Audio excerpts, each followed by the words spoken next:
Chapter 99. The moon was like a hook, the night was serene, the lonely light lit the lamp oil, the brush did not rest, the ink was gently crushed, the wrist was slowly retracted. Two figures were left on the wall, accompanying each other in their hearts. Zhong Xiaobao and Wang Huan ate dinner and slept for 4 hours. They woke up in the middle of the night to study and practice calligraphy. Both of them knew that happiness was not given to them by others. They had to pursue it themselves. While they were young, they were more sensible than other children. They had to learn more in order to be useful in the future. This was especially so for Zhong Xiaobao. He still had to take the imperial examinations. With an official position, it would be more convenient for him to do things. Their plan was to sleep for 5.5 hours a day. After dinner, they would sleep for 4 hours. They would wake up and study for 4 hours. After dinner, they would sleep until 2 and then sleep until 6. After dinner, they would train by playing games. After taking a shower, they would sleep for an hour. After lunch, they would sleep for 2 hours if there were no important matters. That was how the day was going to be. They would make special arrangements if they encountered special situations. Zhong Xiaobao and Wang Huan had been specially trained to sleep. There were 2 types. One was to enter a deep sleep quickly, which would speed up the recovery of the body. The other was to be half asleep. If there was no movement and no threat, it meant that they were asleep. If not, they would immediately wake up and react subconsciously. The 2 of them were still learning the analects of Confucius. In fact, they had already memorized it. However, when Zhong Xiaobao's father taught them, they were able to comprehend it by analogy. Any sentence he took out would contain a certain story. Even so, they were not high scholars. Other than the fact that Zhong Xiaobao did not understand the rules of the examinations, it also showed how difficult the imperial examinations were. Pomegranate slept early and lay down in the outer room. She had many things to do during the day and did not have such treatment. However, Zhong Xiaobao and Wang Huan had given it to her. There were also 2 people patrolling at night in the outer room, so she did not have to worry about not being able to react in time. Zhu Shihu's uncle will be here soon. County Magistrate Cheng actually came up with such a despicable move. If the Yamen had not come to inform us at night, I would have thought that County Magistrate Cheng would treat those people well so that they would not be able to focus on others. After writing for more than an hour, Wang Huan stopped. She rubbed her wrists and flicked the oil lamp. With 2 crackling sounds, the light was brighter. Yes, those people are just low-ranking officials and have no real power. You don't have to worry about County Magistrate Cheng offending them. What's more, as long as County Magistrate Cheng doesn't let them know who arranged it, they can only hate the villagers over there. When they go back, it's impossible for them to take revenge. The villagers' lives are worthless, but their future is more important. 1 lamp was too dim. If he added more and changed it to a candle, he would earn so much money but not spend it. If he burned his eyes, where would he go to treat it? Someone, take 3 candles and light them all. Zhong Xiaobao analyzed the situation for a while and felt his eyes ache. He called for the night watch outside to bring in the candles. When the 2 maidservants who were chatting and eating snacks heard the commotion inside, they didn't dare to be negligent and brought in the candles. They didn't bring 3 candles, but a bundle so that it would be easier to change them later. When the candles were lit, the brightness of the room immediately changed. Zhong Xiaobao was satisfied. It's okay. By the way, is my father also studying at night? Send some candles to my father too. If he doesn't want them, take my oil lamp. Even if you earn money, your family will suffer. Why should you earn more? The 2 maidservants didn't say anything. They took the oil lamp and went out. One of them continued to stand guard while the other went out. Looking at the night sky outside, she shivered. Fortunately, there was a torch in the courtyard that swayed with the wind, so it wasn't so dark. She gave herself courage and walked to another courtyard.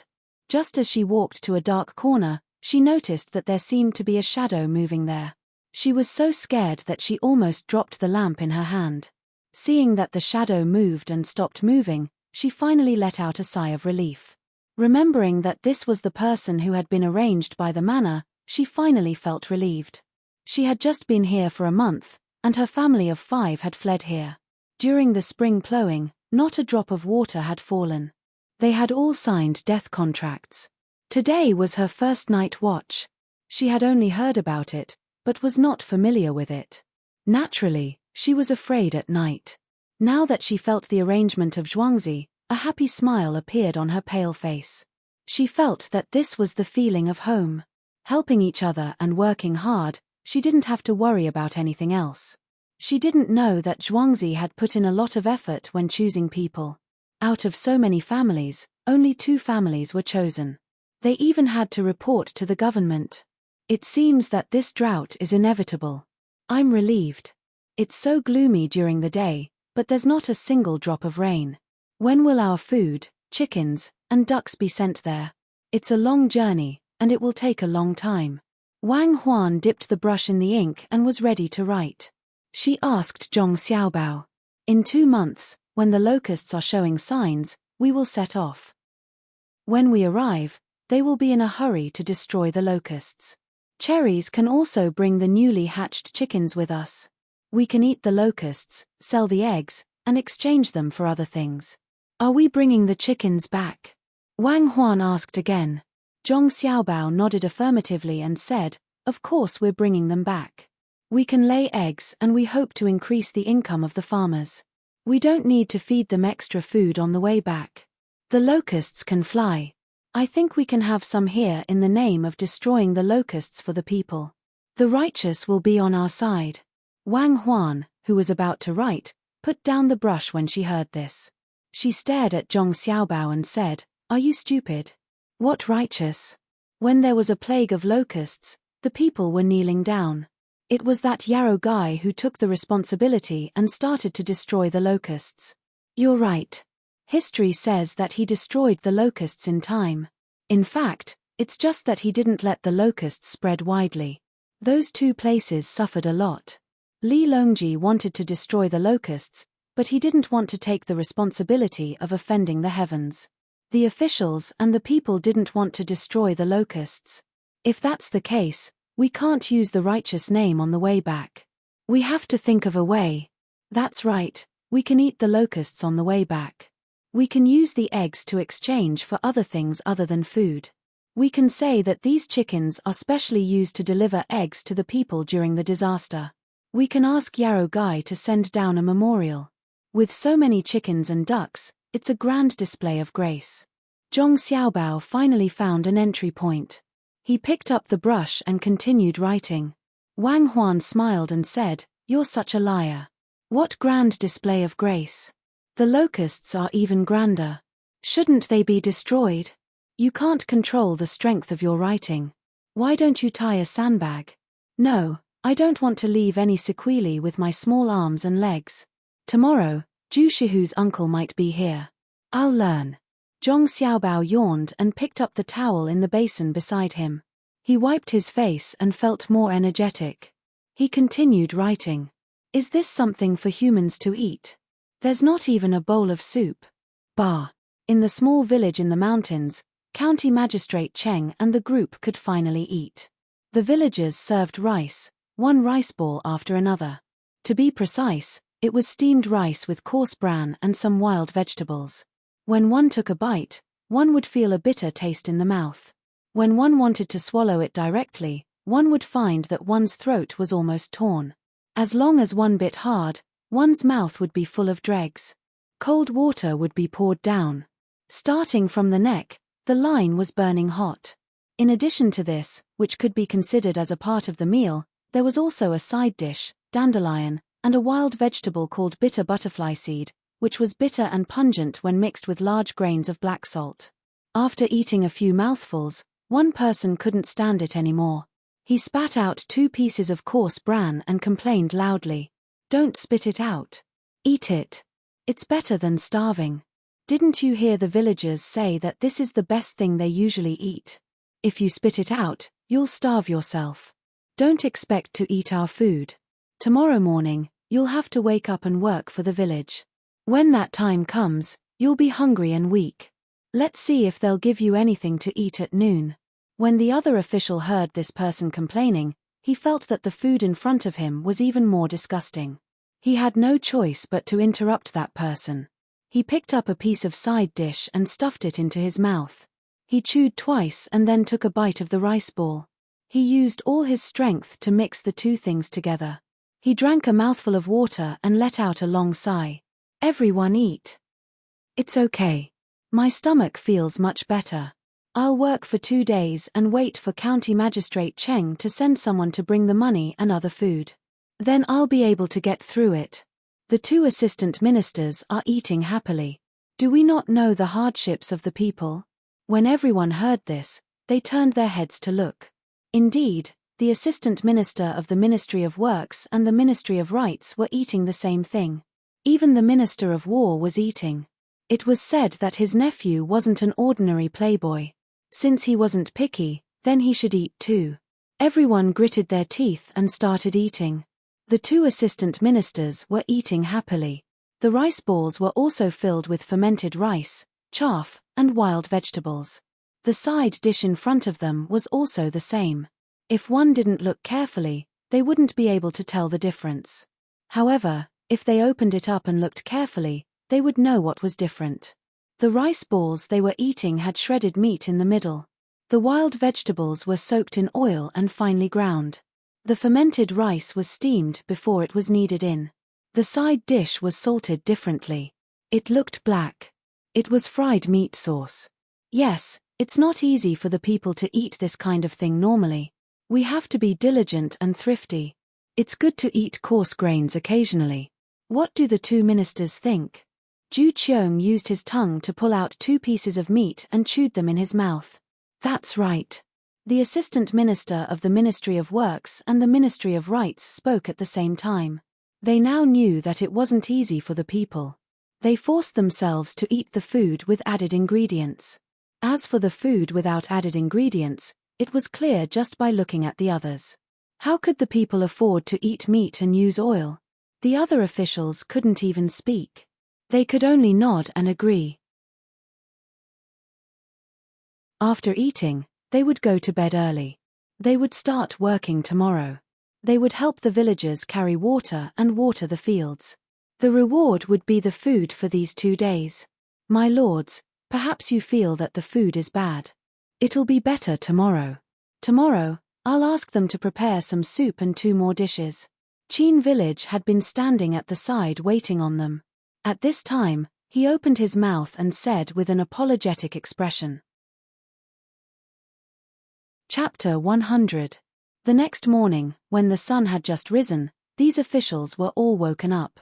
Each of them had a bowl of rice porridge and the side dishes they had eaten yesterday. They had no choice but to help out. They couldn't do the slightly more technical work, and the villagers didn't expect them to do it either. They just let them carry water. There was a water bubble in the mountains about a li away from the village. There was water flowing down from the top, rainwater, and a small spring over there so that the villagers would not run out of water. There was no one in the village to plant rice, wheat, millet, or sorghum. There were also many vegetable fields. The price of vegetables was cheap, but they could be exchanged for money quickly. Once they were harvested, the strong laborers in the village would carry them out to sell. They took another route. Except for these officials who didn't know, no one would be stupid enough to go through so many mountains to exchange for money to buy salt, oil, and other things. Life was a bit difficult, but it wasn't to the point where they had to eat chaff all day. There was also a small mill in the village. They cultivated some land in the mountains and planted soybeans. Occasionally, they could eat soybeans. Most of the soybeans were taxed. The wasteland that was cultivated was known to County Magistrate Cheng, but he didn't record it. This was to give the villagers some spare money. During the new year, County Magistrate Cheng even brought Zhang Jiazhuang's things here. Therefore, the villagers followed his arrangements. The villagers didn't care how high the official was or what rank he was. Whoever was good to him, he would listen to that person. When other people weren't looking, he was very respectful to County Magistrate Cheng. Last night, he even boiled water for him to take a bath. In the morning, before everyone ate, he first fried 2 brown eggs for County Magistrate Cheng and sprinkled some sugar on top. County Magistrate Cheng Lingxiang ate the 2 fried eggs in small bites for a full quarter of an hour. He felt that the taste was better than the signature dishes of the 3 restaurants in the county. When he finished eating, he called the others to wake up. It was time to work, and they still wanted him to bribe them. Dream on. There was no more food to be served. Whoever worked would eat. The work of the officials was arranged by the villagers.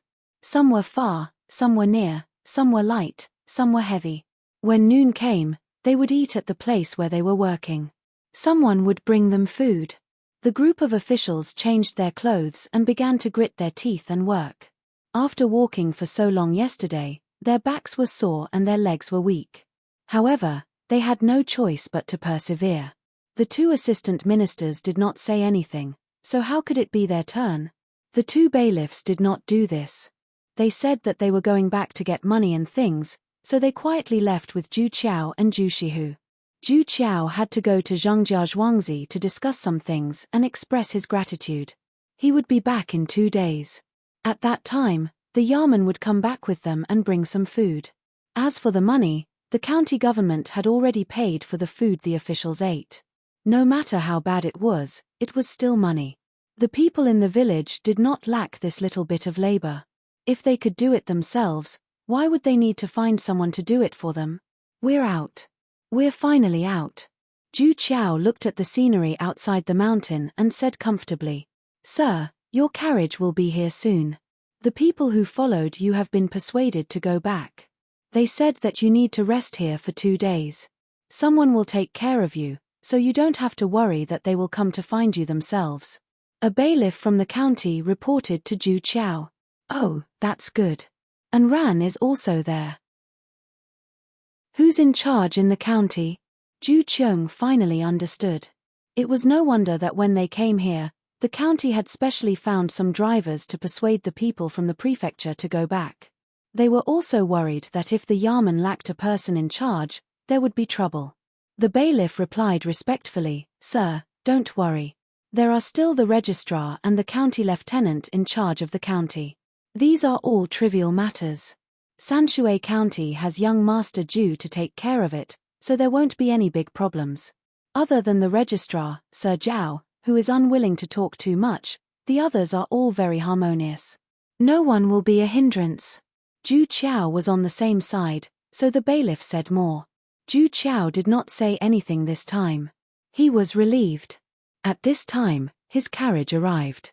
The bailiff rode the horse and led the way. The few people disappeared at the foot of the mountain. After the wind passed, the people in Zhuangzi were still planting the seedlings. Some of the seedlings that could not be used were simply thrown away. The main family finally did something to protect the farmers. The seedlings that were to be planted in 2 days would all be planted by the main family. When they heard that the seedlings that were planted 3 times in exchange for the seedlings that did not fall, the farmers were all very happy. The people in Zhuangzi were also checking the fields. They picked out the few seedlings that could not withstand the wind and moved a few seedlings from other densely populated areas. Then, they looked for the seedlings that were stronger and noted them down. When they were harvested in autumn, they would pick more seedlings. If the seedlings were still big, they would be kept as seeds. Zhong Xiaobao and Wang Huan rode out on their carriages. When they saw the farmers' happy expressions because of the rice seedlings, they were also happy. From time to time, they would respond to the people who greeted them with the expressions and tone of a child. "Father, why do I feel that the young master and young lady are the same as the rice seedlings when I look at them? They are older than other children of the same age. Their arms and legs are chubby and white. It is obvious that they can withstand the wind." After Zhong Xiaobao and Wang Huan left, a 10-year-old child next to the adults looked at the young master and young lady and said to his father, "Don't talk nonsense. How can the young master and young lady be compared to the rice seedlings? If I hear you say that again, I will give you a big slap on the face." The father scolded the child. He squatted down and looked at the small seedling that had blocked the wind for other seedlings. His eyes narrowed. "Oh, I won't say it again. But I still feel that way." The child agreed, but he did not change his mind. When Zhong Xiaobao and Wang Huan arrived at the small bridge, They stopped and looked at the site that was still under construction. They hoped that it would be finished soon. Xiao Bao, when Zhu Shihu's uncle comes, how many things do you want to discuss? We can't talk to him in person. Let's think about it first. We don't want to make any mistakes. Wang Huan got off the car and looked at the river that had completely stopped flowing. There should be 3 things. First, we need to discuss the long-term plans for some business with Zhu Shihu. Second, we need to ask him to help bring some fame to the restaurant here. Third, we need to ask him about the rewards from the province when someone helped when the country was in a disaster. As for what he wants to talk about, I don't know. I think he wants to meet the 2 experts from Zhangjia Zhuangzi. Song Jinggong has mentioned more than once that County Magistrate Cheng wants to be apprenticed. I think some people are curious about this. Should we meet or not? If we meet, someone will pass the message back and forth. This is also a kind of meeting. I am afraid that he will ask the experts for their opinions and ask some sensitive questions. Zhong Xiaobao sat in the car and put his elbow on the handlebar in front of him. He pondered for a while and replied, I think we should meet him and listen to his opinion. That way, we can understand him better. Wang Huan suggested. Okay, we will ask someone to pass the message back and forth. Zhong Xiaobao agreed. At around 4 in the afternoon, a carriage pulled by 3 horses sped over from Tuqiao village. The carriage stirred up a cloud of dust along the way. The horses looked exhausted. When they entered the Ge family's Zhuangzi, the road became difficult to travel on. Only then did the carriage slow down. Zhu Shihu and his uncle were also very bumpy in the carriage. As soon as the carriage slowed down, they stopped. He and his uncle got off the carriage and walked over. When they first got on the carriage, he wanted to eat something. However, his uncle told him that it would take some time to get to the Yamen from here and some time to get to the other side. The 2 of them left the village in the morning and were delayed for some time. If they continued to walk slowly, they would only arrive at their destination at night. When they arrived at their destination at night, they naturally couldn't talk about it. They could only wait until the next day. They also had to see what time the 2 experts would wake up. If the 2 experts had the habit of sleeping in, they still had to wait. This would take an extra day. Therefore, the carriage was in a hurry all the way. Fortunately, there were many horses pulling the carriage. If it were ordinary horses, they would have died of exhaustion. After getting off the carriage, the 2 of them drank some water and let the carriage handle the horses. There was only 1 Yamen runner to accompany them. The Yamen runner also jumped off the horse and handed the horses to the carriage handle. The 3 of them slowly eased the uncomfortable feeling of the bumpy road while walking towards the Zhuangzi area of Zhong Xiaobao and Wang Zhuangzi. At present, they were still in the Ge family's Zhuangzi area. As the Minister of Granary and Army, Zhu Xiu was in charge of the province's taxation and storage. Whether or not the local disaster would be reduced or exempted depended on the local disaster situation. Since they were here, they naturally had to take a good look. He let the Yamen runner lead them to a road in the fields. After the 3 of them turned around 2 houses that blocked their line of sight, a large paddy field appeared in front of them. There were people busily working in it. From afar, it looked like they were picking things out of the field. Could it be that the river here has been cut off? Zhu Xiu had not inquired about the paddy field here, so he asked this question. It has been cut off. It was cut off a few days ago. The villages upstream have all diverted the water to their own fields. There is a small river here. This place is called Jie village. The water used is all diverted from the Zhong Xiaobao and Wang Zhuangzi. When there was no drought, Zhong Xiaobao and Wang Zhuangzi stored water from 6 large ponds and dug 7 wells. Now, Zhong Xiaobao and Wang Zhuangzi have 2 ponds. Jie village has 3 ponds of Zhuangzi. The Yamen runner explained. When he mentioned the Zhuangzi of Zhong Xiaobao and Wang Zhuangzi, his tone was full of respect. It was not only because the Zhong Xiaobao and Wang Zhuangzi were powerful, but also because they took care of them. Usually, when they had something to eat, they would send it to the Yamen and distribute it to everyone. Even now, they still had some wood ears that they could not bear to eat. His wife was pregnant, so every time she wanted to eat, she would fry some. Every time they ate, his wife would softly say that she had found a capable husband, that their child had a powerful father, that they could eat fresh cucumbers in the winter, and that they could eat wood ears from big families at home. For a man, what could be more glorious than this? A few days ago, Zhangjia Zhuangzi did not know who told him that his wife was pregnant, but young Master Song actually sent some tofu skins and chili sauce, as well as a small jar of aged vinegar and a packet of white sugar. He said that the tofu skins were soaked in water, cut into pieces, and mixed with white sugar and aged vinegar. It was sweet and sour. If she wanted to eat spicy food, she could add the chili sauce. When the other Yamen runners looked at him enviously and saw his wife's smiling face when he returned home, which one of them did not feel proud? Not to mention saying good words or flattering him, even if he saw someone kill someone, he would turn his head and pretend that he did not see it. Chapter 101.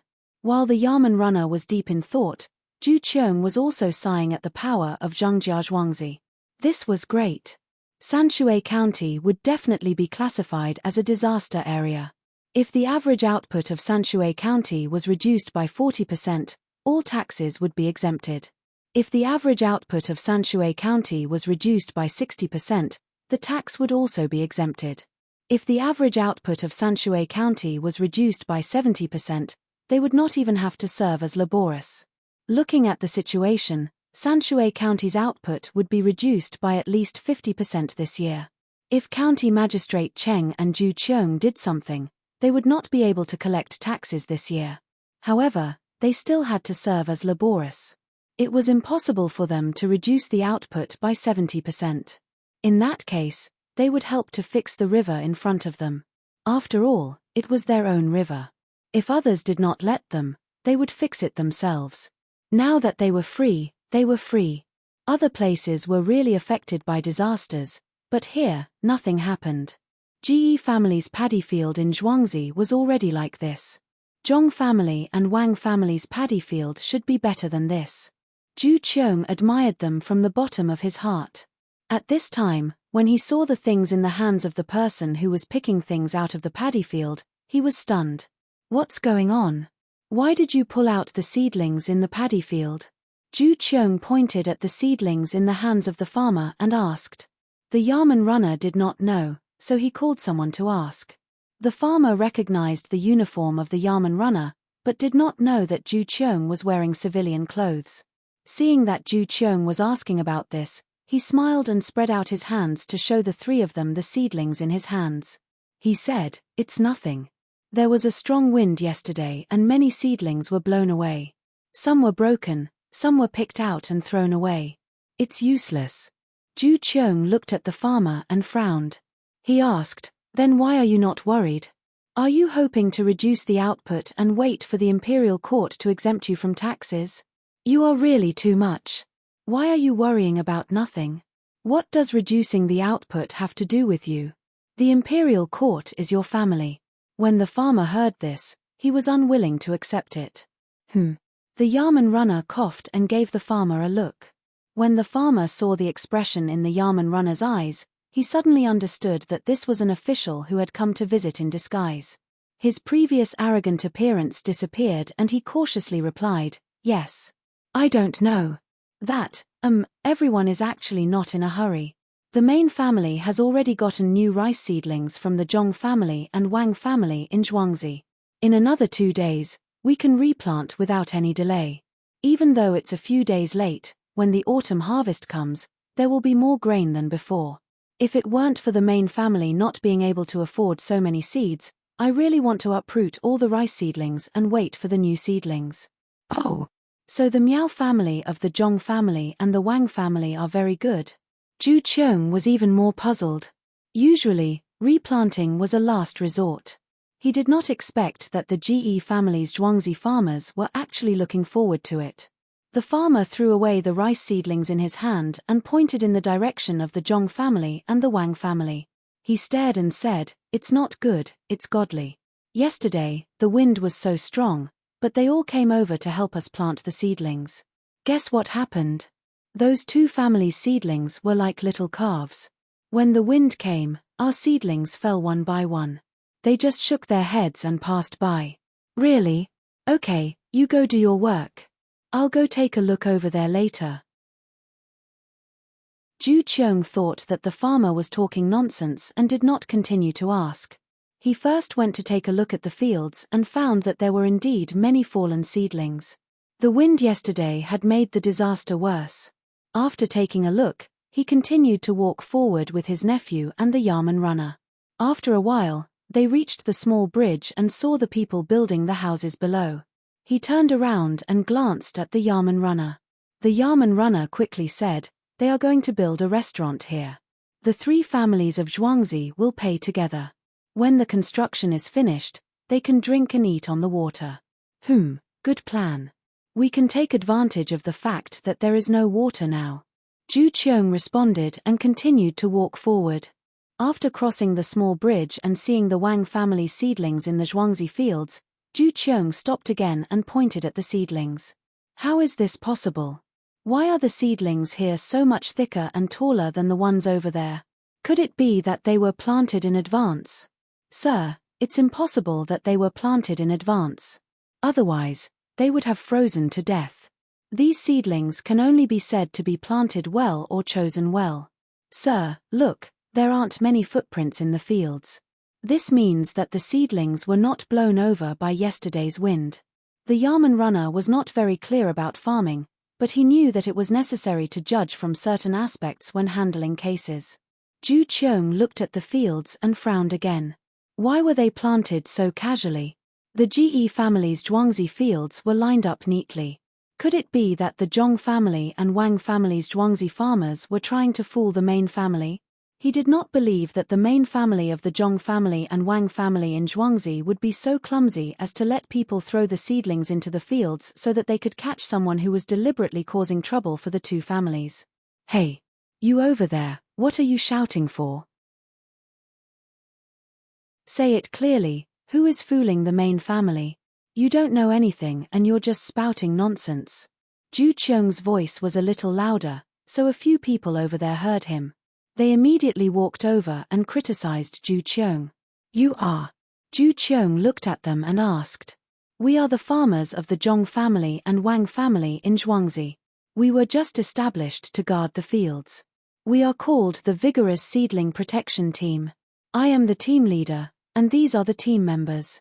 You are slandering the farmers of the Zhong family and Wang family. This person walked in front of Ju Cheong, puffed out his chest, pointed at himself, and pointed at the people beside him, and said proudly, The Yamen runner coughed again and said at the same time, "This is an official from above." Oh, so that's how it is. An official can slander others as he pleases. The main family said that the Vigorous Seedling Protection Team is only responsible for the main family and does not care about the others. This is called military orders are like mountains. If you are an official, you can talk to the official. We will listen to the orders of the main family. This person did not care at all. Wang Huan had chosen him because of his character. She treated the Seedling Protection Team as a military unit. No matter what happened, they could not show weakness. Even if they caused trouble, the main family would take responsibility. If they took a step forward, even if it was a mountain of knives and a sea of fire, if they took a step back, how could they care about gold, silver, and treasures? This person understood Wang Huan's spirit and did not give in at all, even if he knew that the Yamen runner was standing beside him and that the person in front of him was not an ordinary person. Haha, so you are saying that the main family arranged for you to plant the fields like this? Ju Cheong asked again. Of course. Do you think that we are all fools who don't know how to transplant seedlings? This is called throwing seedlings. The main family decided it. At first, we didn't believe it, but since the main family said so, we followed it. Now we know. When the wind blows, the seedling transplanter falls, but the seedling thrower is still standing here. The main family is amazing. This person was still so arrogant. He looked straight into Ju Cheong's eyes and said word by word. Good, as expected of the Zhong family's manor. It lives up to its reputation. Even a mere manor owner has such integrity, not to mention the main family. What an impressive governance method, To actually be able to make the manor owner and the main family of one heart, not fearing power. Zhu Qiong was not angry. Instead, he felt excited. An army was just like that. A soldier who bowed to an outsider was not a soldier, but a coward. From the farmer, he knew the main family's way of doing things. It must be the two masters, otherwise, how could it be like this? Thinking of this, Zhu Qiong continued to ask, is it because the main family is too strict and has a way of governing people? Who knew that when these people heard this, their faces immediately darkened. The captain glared at the Yarman runner and said to Zhu Qiong, "You are measuring the heart of a gentleman with the yardstick of a villain. Is it strict to build a house? Is it strict to make clothes? Is it strict to give lanterns? Here." This person told the benefits given by the main family from beginning to end, but he did not say how the main family grew cucumbers. Zhu Qiong was stunned. He had never seen such a farmer. It was too arrogant. He did not feel like a farmer. It was more like he was the master of some family. The Yarman runner at the side was anxious at this time.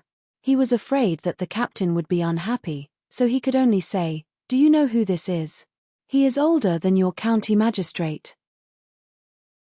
Why don't you speak honestly? So what if he is older than the county magistrate? What do you mean by speaking honestly? I don't understand. I only know that if I weaken the prestige of the seedling protection team, I will not be able to face the main family when I go back. The main family has chosen me to be the captain. I will support the main family even if I die." This person's arrogance came up. He did not care who he was facing. The other farmers who followed him did not show any signs of backing down. It's okay. Let's not talk about this. Please report that young Master Zhu and his nephew are here and want to see the main family." Zhu Qiong had nothing to say about this. The Zhong family and Wang family actually took care of the basic necessities of the farmers in Zhuangzi. It was no wonder that they worked so hard. When the captain heard this, he quickly bowed, "So it is young Master Zhu and Lord Zhu. I did not know and offended you. I will report it now. When the time comes, I will personally ask for punishment. The main family has instructed that as long as young Master Zhu and Lord Zhu are here, we must not neglect them. I will go first. You all serve young Master Zhu and Lord Zhu well." After the captain finished speaking, he ran towards the main courtyard of Zhengjia Zhuangzi. On the way, he almost fell. The others stood directly in the water and held out their hands to prevent Zhu Qiong and the others from accidentally falling into the water. Zhu Qiong, Zhu Shihu, and the Yarman runner were all stunned. This contrast was too big. When they mentioned their identity, the other party did not care at all. When they mentioned young Master Zhu and his nephew, they jumped into the water. If they lost face just now, the other party had given them enough face at this moment. At this time, Zhu Shihu was arrogant. He raised his head and said to his uncle, "Uncle, how is it?" "Good. Just from hearing your name, Xiao Hu is promising. You are even better than me, a 6th rank official. In the future, the Zhu family will rely on you." Zhu Qiong was happy. Using the identity of Zhu Shihu's uncle to receive such treatment, but using the identity of an official was another matter. This meant that the other party only recognized family and did not care about anything else. It was easy to deal with such people. Zhu Shihu was naturally modest. After waiting for a while, a lot of people came over. There were 2 older people in the lead. It was obvious that they were the old ancestors of the Zhong and Wang families. This was a big show of force. Zhu Qiong suddenly remembered that he came early and did not bring any gifts. He did not know what to do. It was already 4 p.m., and Zhu Qiong's recommendation had not reached 5,000 yet. "You are bullying me too much. Do you think I am afraid of you? I am not afraid. Tomorrow, I will let you bully me again."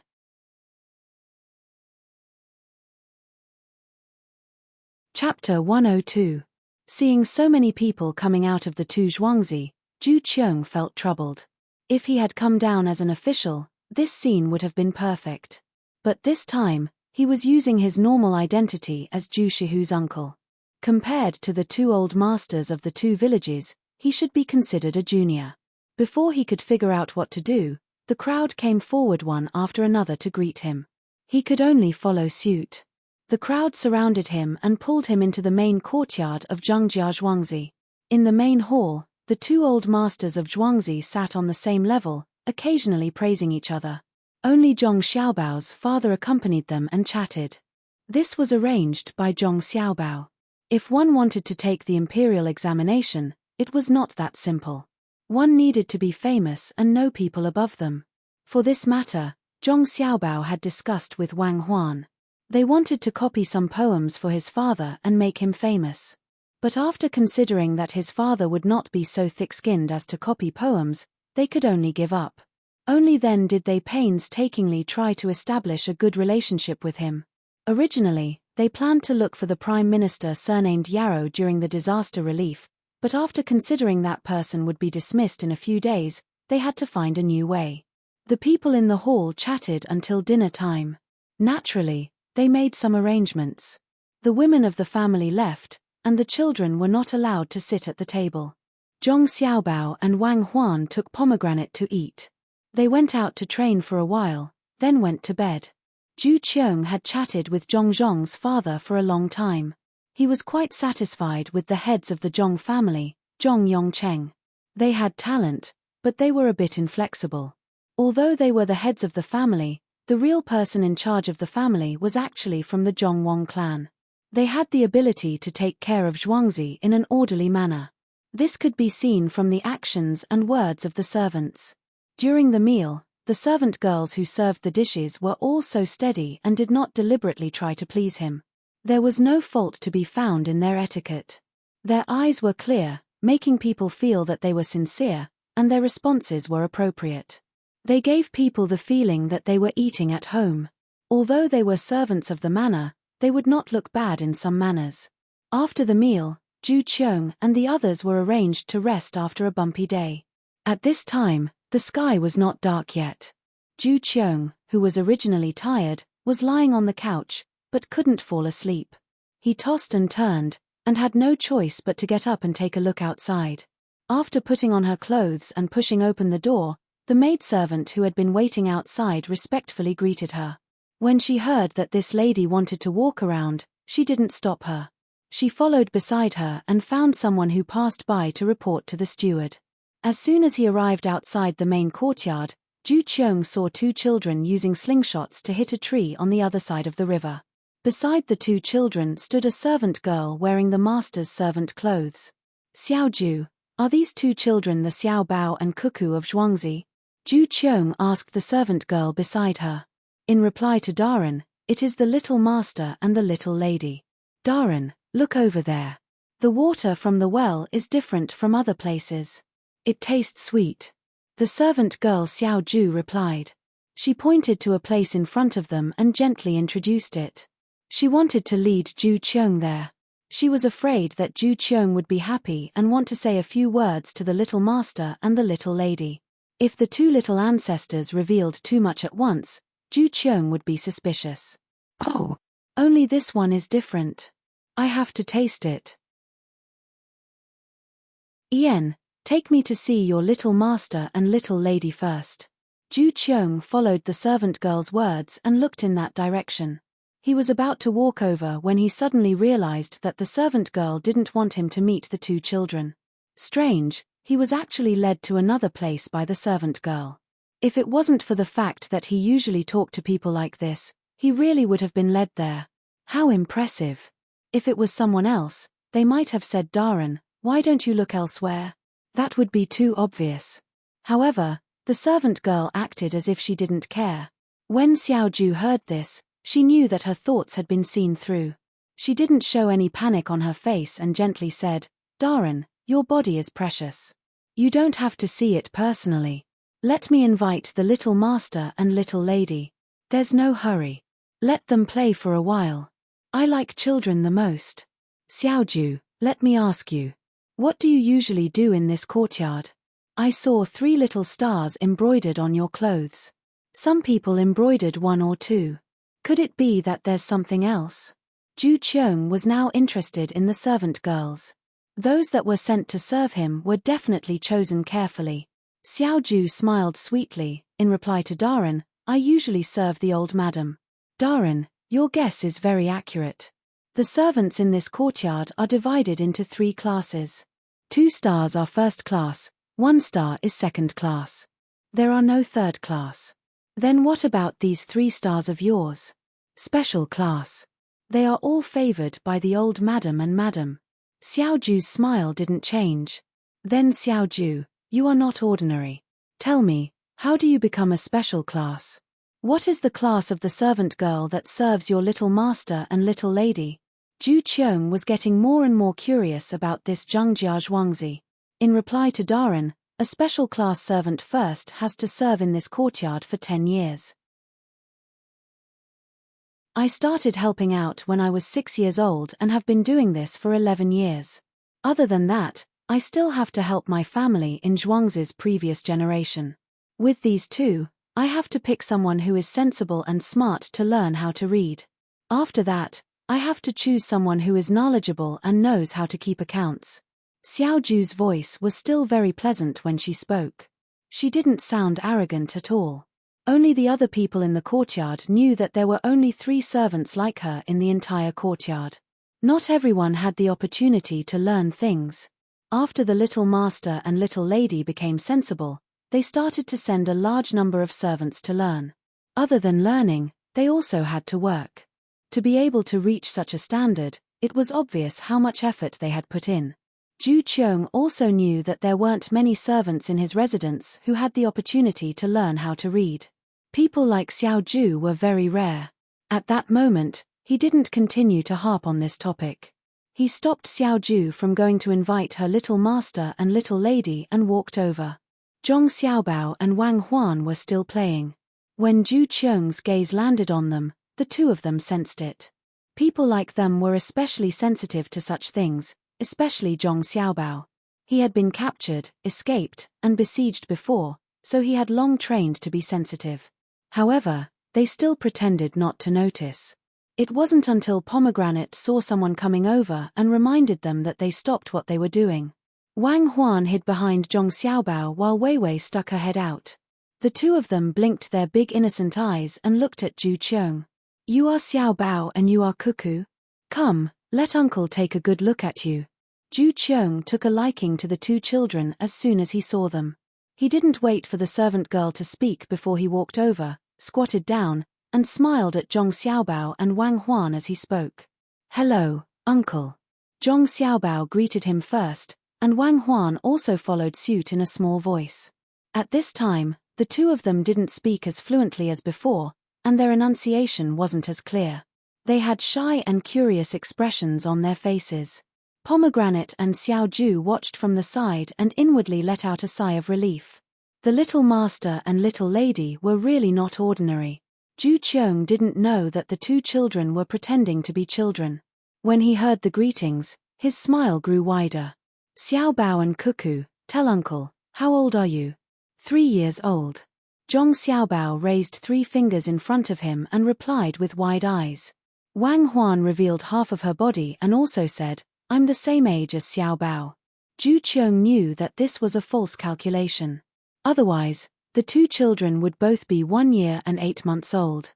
Looking at the pair in front of him, he really felt like they were a golden couple. He asked again, do you know who I am? My surname is Zhu, and I have a nephew named Zhu Shihu. After saying this, he looked at the 2 children. Zhong Xiaobao and Wang Huan first revealed a puzzled and thoughtful expression. Then, they suddenly smiled and nodded vigorously. Zhong Xiaobao said first, be a high-ranking official. Wang Huan followed. Good person. After Wang Huan finished speaking, her entire body flashed out from behind Zhong Xiaobao and stood there obediently, as if she was no longer afraid. When Zhu Qiong heard this, he was happy. The child didn't know anything and would do whatever the adults taught her. This showed that the people in the courtyard usually taught the child this way. Especially when he saw Wang Huan's fearless appearance, he felt very comfortable. The child's wishes were the wishes of the adults. When he was happy, he wanted to give a gift. His 2 hands searched his body and found that he didn't bring anything. He could only apologetically smile at the two children and say, "Uncle didn't bring anything for you this time. Next time, I'll make up for it." Zhong Xiaobao immediately handed over a slingshot at his waist. "This is for Uncle." He and Wang Huan each held 2 slingshots. One was strong and the other was weak. When no one was looking, they would practice with the strong one. If someone was nearby, they would take the weak one. This time, they gave the weak one to Zhu Qiong. This time, Zhu Qiong didn't know whether to accept or not. If he didn't accept a gift from the child would be unhappy. If he accepted it, how could he return it? Although it was just a slingshot, it was a treasure to the child. If the child gave him a treasure, what would he do? Looking at Zhong Xiaobao's expectant gaze, Zhu Qiong reached out and took the slingshot. He thought that he must repay this favor in the future. He also needed to help find candidates for the imperial examinations. After taking the slingshot, Zhu Qiong said a few words to Zhong Xiaobao and Wang Huan. The two children didn't understand a lot of things. Occasionally, they would spit out a few words that weren't very clear. It was considered chatting. Waiting for Zhu Qiong to decide to go back and rest. He was going to continue discussing matters with the people in Zhuangzi tomorrow and meet the two masters. Zhong Xiaobao and Wang Huan also went back to sleep. They still had to wake up at night to study. This time, Zhu Qiong could finally sleep. However, he had a long dream at night. When he woke up in the morning, he could still remember what happened in the dream. He dreamed that he encountered a problem in the future. No one could help him. In the end, 2 children appeared and told him what to do. He couldn't see what the 2 children looked like, but what they said shocked him. In the end, he saw the 2 children each holding a slingshot and gradually running away. Shaking his slightly confused head, Zhu Qiong looked at the small slingshot beside his pillow. He thought that what he thought about in the day, he dreamed at night. Before he went to sleep, he thought about how to repay the gift of the slingshot. In the end, he dreamt the whole night.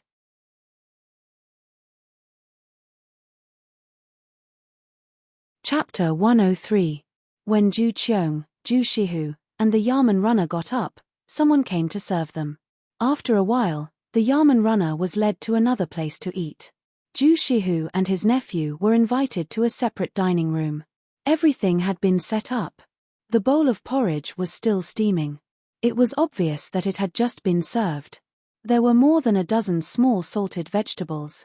Beside them were deep-fried dough sticks, steamed buns, and steamed buns. In addition to the 2 types of porridge, there was also soy milk and tofu pudding. Zhu Qiong originally thought that he would have to drink since morning. He didn't expect that there would be some ordinary food prepared. The small salted vegetables were just meat and vegetables. There was no other meaning to it. This time, the old masters of the Zhong and Wang families didn't come out. Only Father Zhong came to accompany them. There were only 3 people in the dining room.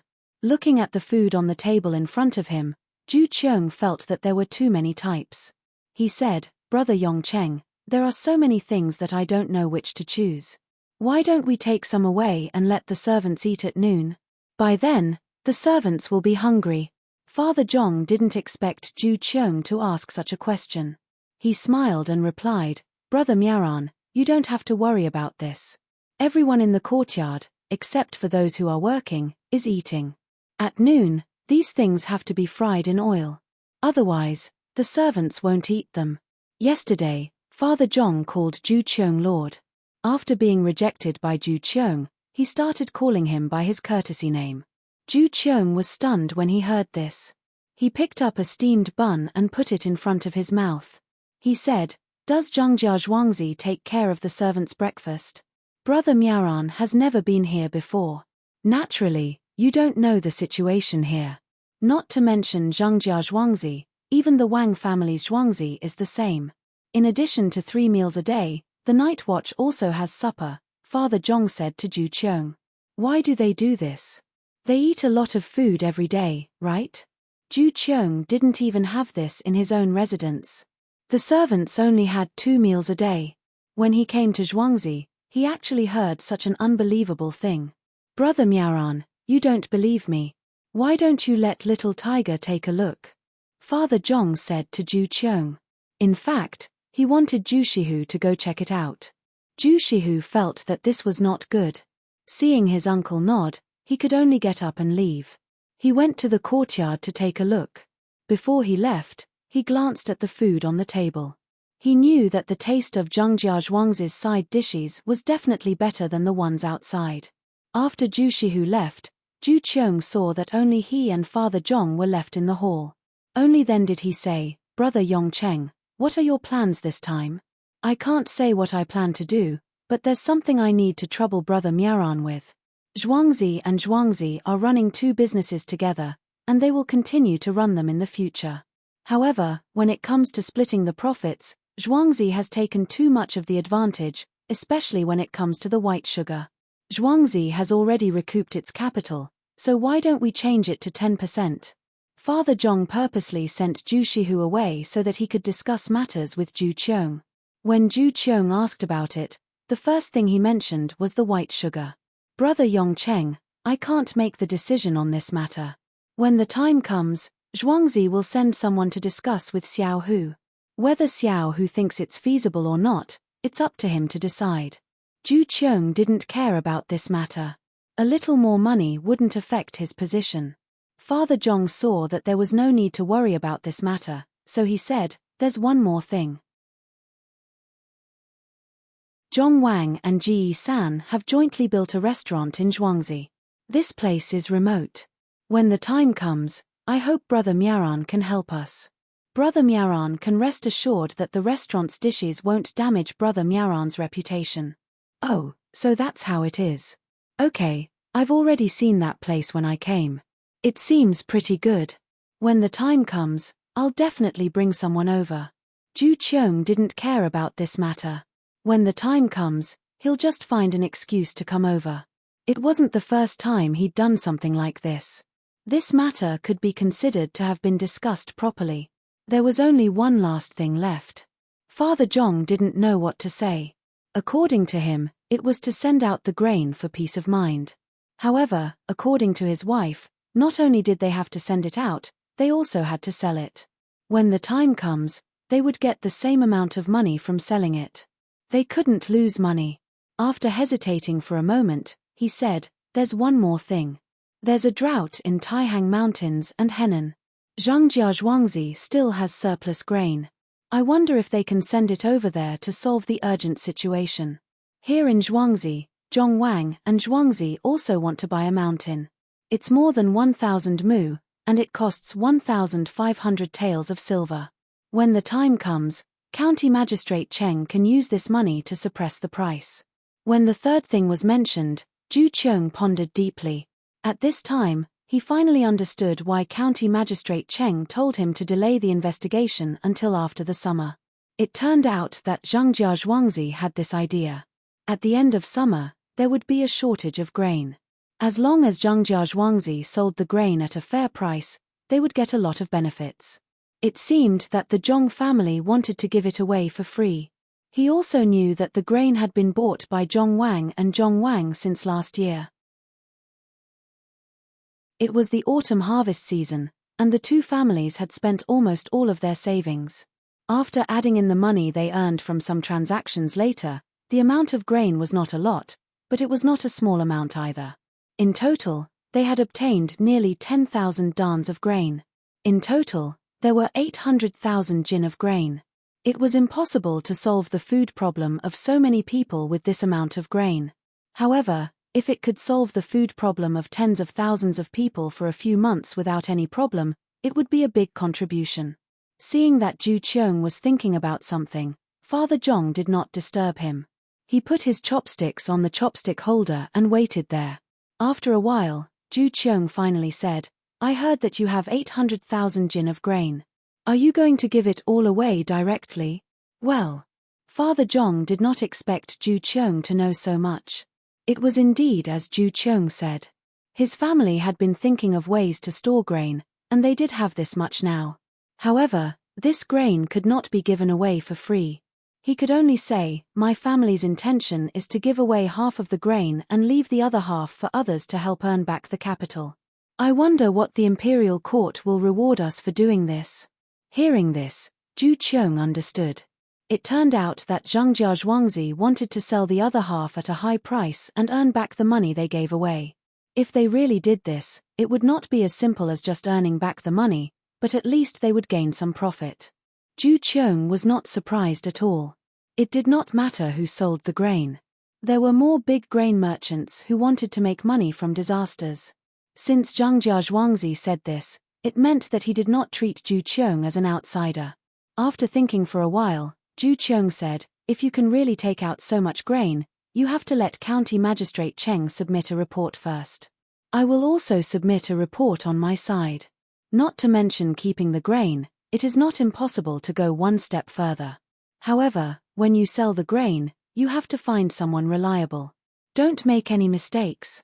I just don't know who is handling the disaster this time. Otherwise, they can help even more."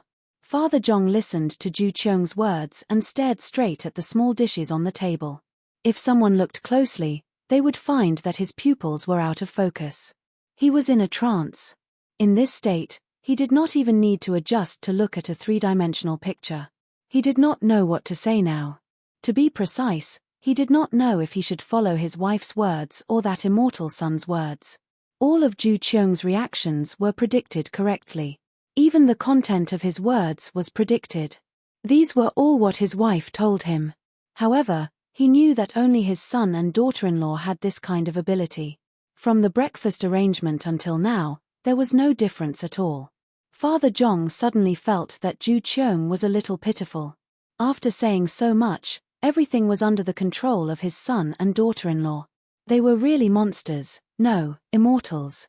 "Brother Yongcheng, what's wrong? Did something bad happen again?" Zhu Qiong saw that Father Zhong was in a trance and raised his voice to ask. "No, it's nothing. This time, it might not only be a drought, but also a plague of locusts. Zhangjia Zhuangzi has prepared close to 10,000 chickens and ducks. When the time comes, you can go over and help. The people sent by the higher-ups are not ordinary people. I heard that Prime Minister Yarrow has always been good at handling government affairs. Perhaps the Prime Minister will personally take care of it." Father Zhong had memorized all these words. No matter how he thought about it, he could not think of a Prime Minister who would personally take care of these matters. However, these words came from his wife, so he had to believe them. Plague of locusts? Why is there a plague of locusts again? Brother Yongcheng, this is not something to be worried about. The locusts are the emperor. If there really is a plague of locusts, then it is a sign from the heavens. You raised so many chickens and ducks in Zhuangzi. Could it be that you already planned for this? As Zhu Qiong was speaking, he suddenly remembered that Zhangjia Zhuangzi had raised many chickens and ducks since last year. They also made a pond and dug a well. Could it be that the experts in Zhuangzi had already thought of this? Did they arrange it in advance? The more Zhu Qiong thought about it, the more fearful he felt. Not only was the expert powerful, but he was also afraid of the plague of locusts. If this was true, then this year's losses would not be enough. The east of Taihang Mountains and Henan would be affected. When that time came, not to mention several times the price of the grain, it would not be enough. Brother Yongcheng, where did you hear all this from? Zhu Qiong had to ask. I didn't hear from anyone. It's all blind guesses. Why do you ask? Father Zhong tried his best to control himself and said with a smile. Oh, it's nothing. I was just casually asking. Brother Yongcheng, today's breakfast is very good. Seeing that Father Zhong was unwilling to talk about the expert behind this, Zhu Qiong could only suppress his guesses and pick up a piece of shallot to mix with tofu.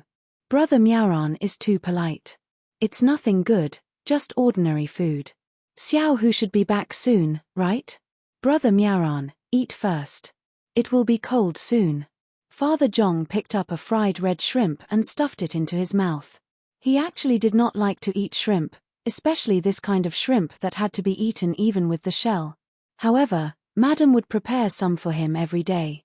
If he did not eat it, then Madam would go to his parents and complain. He did not know why his parents doted on Xiao so much. If Xiao complained, he was guaranteed to be scolded. He did not even dare to throw a tantrum.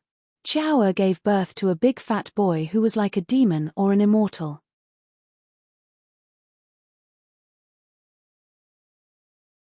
Chapter 104. Zhu Qiong and Father Zhong finished their discussion. Just as they were about to chat, Zhu Shihu hurried back. Just as he was about to speak, he saw Father Zhong sitting at the side. Only then did he remember that he was waiting in someone else's house. He could only swallow his words and obediently sit beside his uncle. He picked up his chopsticks and began to eat. Fortunately, the food was not cold. After the conversation just now, Zhu Qiong was no longer so distant. He asked his nephew, Xiao Hu, "Did you see that everyone in the Zhong family's courtyard is eating?" "Yes, wait." Zhu Shihu ate quickly. He quickly drank a mouthful of soy milk and swallowed the food before saying, I saw it all. Except for those who had something to do in the morning, everyone is eating there. Only a few small salted vegetables are less than here. As for the rest, there is not a single one missing. They can eat whatever they want. I saw a strong man eating a big steamed bun in 3 mouthfuls. In a short while, he actually ate 4 steamed buns. He wasn't afraid of choking. Uncle Zhong, what you did is really better than other places. Your nephew will say something disrespectful. If you do this, the people in the courtyard will only remember you. Not to mention the people from the government, even if the emperor himself comes, the people in the courtyard will protect you. Xiao Hu, what are you talking about? Isn't your Uncle Zhong helping the emperor treat the people in the courtyard better? How did it become like a private army? Zhu Qiong frowned and lectured his nephew. He was also lamenting in his heart. Zhangjia Zhuangzi actually gave the servants breakfast. Those who were on night watch also had to eat supper. This was using money to pave the way. One could imagine the loyalty of the people in the courtyard. For meals they were just like that in the manor. Here, they were prepared for the servants. No wonder Xiao Ju led him to another place. He was afraid that he would hurt the young master and wife. At that time, he did not do anything that would hurt the 2 children. Otherwise, Xiao Ju and Pomegranate beside him would have pounced on him and risked their lives. It was no wonder that the people in Zhuangzi were full of envy when they talked about the Zhong family and the Wang family. The Zhong family and the Wang family actually managed the entire Zhuangzi like an iron plate. Why did the 2 children dare to play outside with a maid accompanying them? All they had to do was call out, and the farmers of the Zhong family and Wang family would rush over upon hearing the sound. Having money in one's own family was not a matter of ability. Being able to get the people around them to take care of them was a matter of ability. Uncle, I wonder how you slept last night. I noticed that there were people walking back and forth in the middle of the night. When I woke up, I noticed that many of the rooms were still lit. Zhu Shihu was indeed frightened. He was frightened by Zhangjia Zhuangzi's way of doing things. He didn't care that the master of the Zhangjia Zhuangzi was beside him as he continued to talk to his uncle. There's such a thing. Brother Yongcheng, how did you arrange this courtyard? Could it be that they are doing this just for us? Zhu Shihu was also surprised. He felt that this was not a Zhuangzi, but a place similar to the imperial palace. Although he had never been there at night, he had heard that there were always people patrolling the imperial palace at night.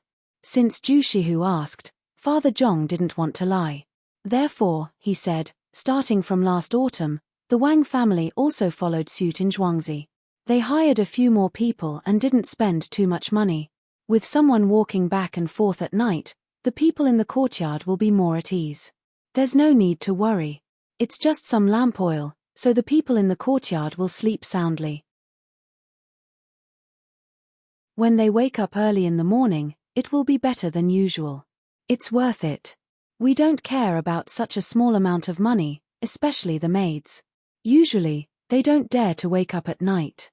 Now that there are always people around, there will be less trouble. Servants are also people. Okay, when I go back, I will do the same.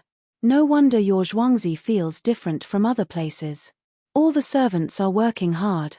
Brother Yongcheng, this is all your wife's idea, right? Zhu Shihu was indeed touched.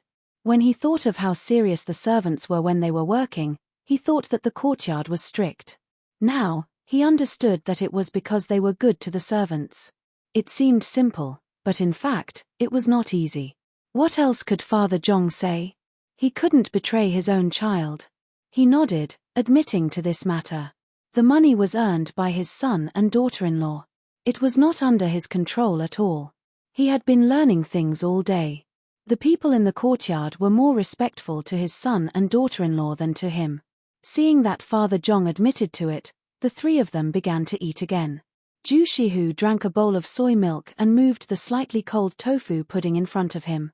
Then, he looked at the mantis and steamed buns that he couldn't finish and asked, "Uncle Zhong, are we really going to fry these leftovers for the servants to eat? Won't it be fine to heat them up?" Of course it's fine to heat them up. Many people don't even need to heat them up. However, there are usually a lot of things to do in the afternoon. In addition to the work in the morning, the servants are tired and need to take care of themselves. Fry them in oil. One has a lot of oil, and the other has a good taste, so they can eat more. Let them eat more, let them recuperate, and do more work. It's easy to tire them out and then buy more people, but it's hard to guarantee their loyalty. These people in the courtyard, if the master tells them some secret things, even if you catch them and skin them alive, they won't reveal the secret.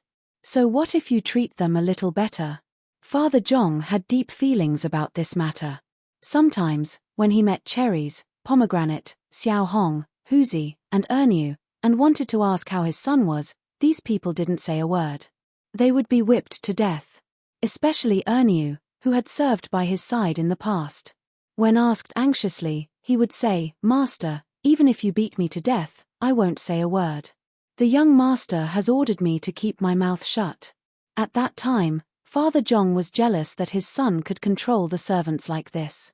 According to Madam, when she asked Ernu, Ernu also answered in the same way. Such a clever person dared to resist the master's questioning. Father Zhong was just a servant who took care of the surroundings. He answered whatever Madam asked. There was no comparison. Of course, Father Zhong didn't know that there was a kind of power called faith. Those who followed Zhong Xiaobao and Wang Huan had long regarded them as gods. Even if Wang Huan made a bomb, they would carry it with them and rush into the enemy to detonate it.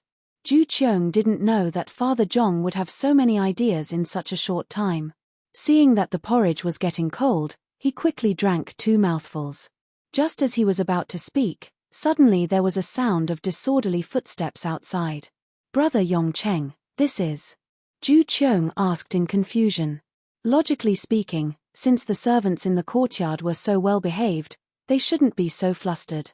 Father Zhong also didn't know what happened. He turned his head to look at the door, waiting for someone to come and explain. After a while, a person appeared at the door and said to him, "Master, just a quarter of an hour ago, Zhongqing's cow accidentally rolled down from the mountain.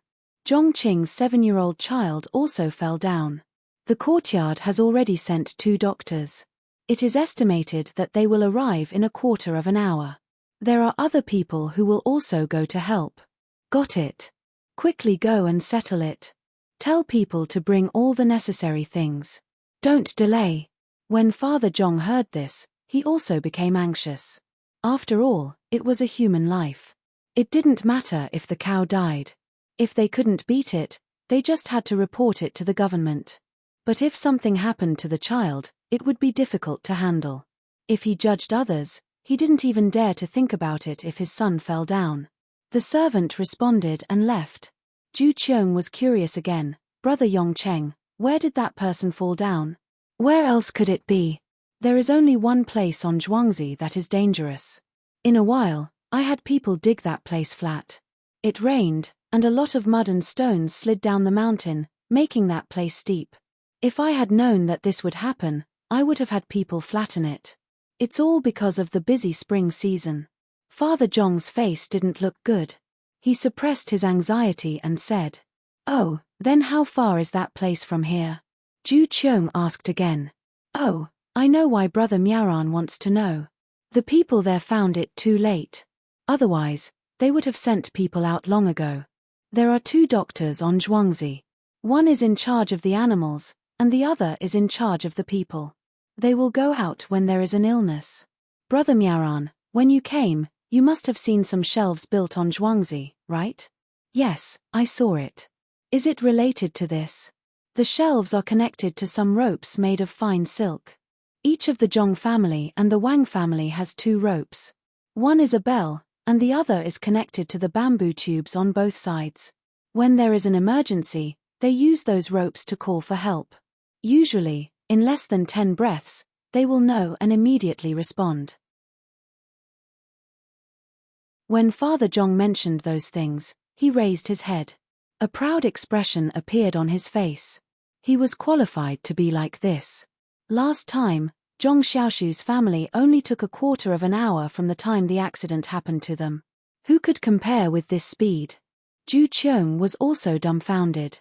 He did see those shelves, but he didn't expect that they were built by the main family on Zhuangzi for the villagers to call for help. When something happened on Zhuangzi, the people here were sent out immediately. His manner was even worse than Zhuangzi's. If something happened on Zhuangzi, it would take an hour for the people farther away to send the news.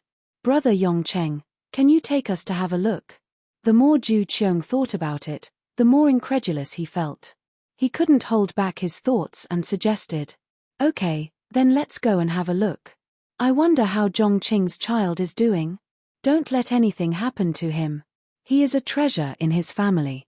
Father Zhong was no longer in the mood to eat. He agreed, got up, and walked outside. Zhu Shihu and his nephew also put down their chopsticks and followed behind Father Zhong. They wanted to see if this matter was true or not. Seeing was believing.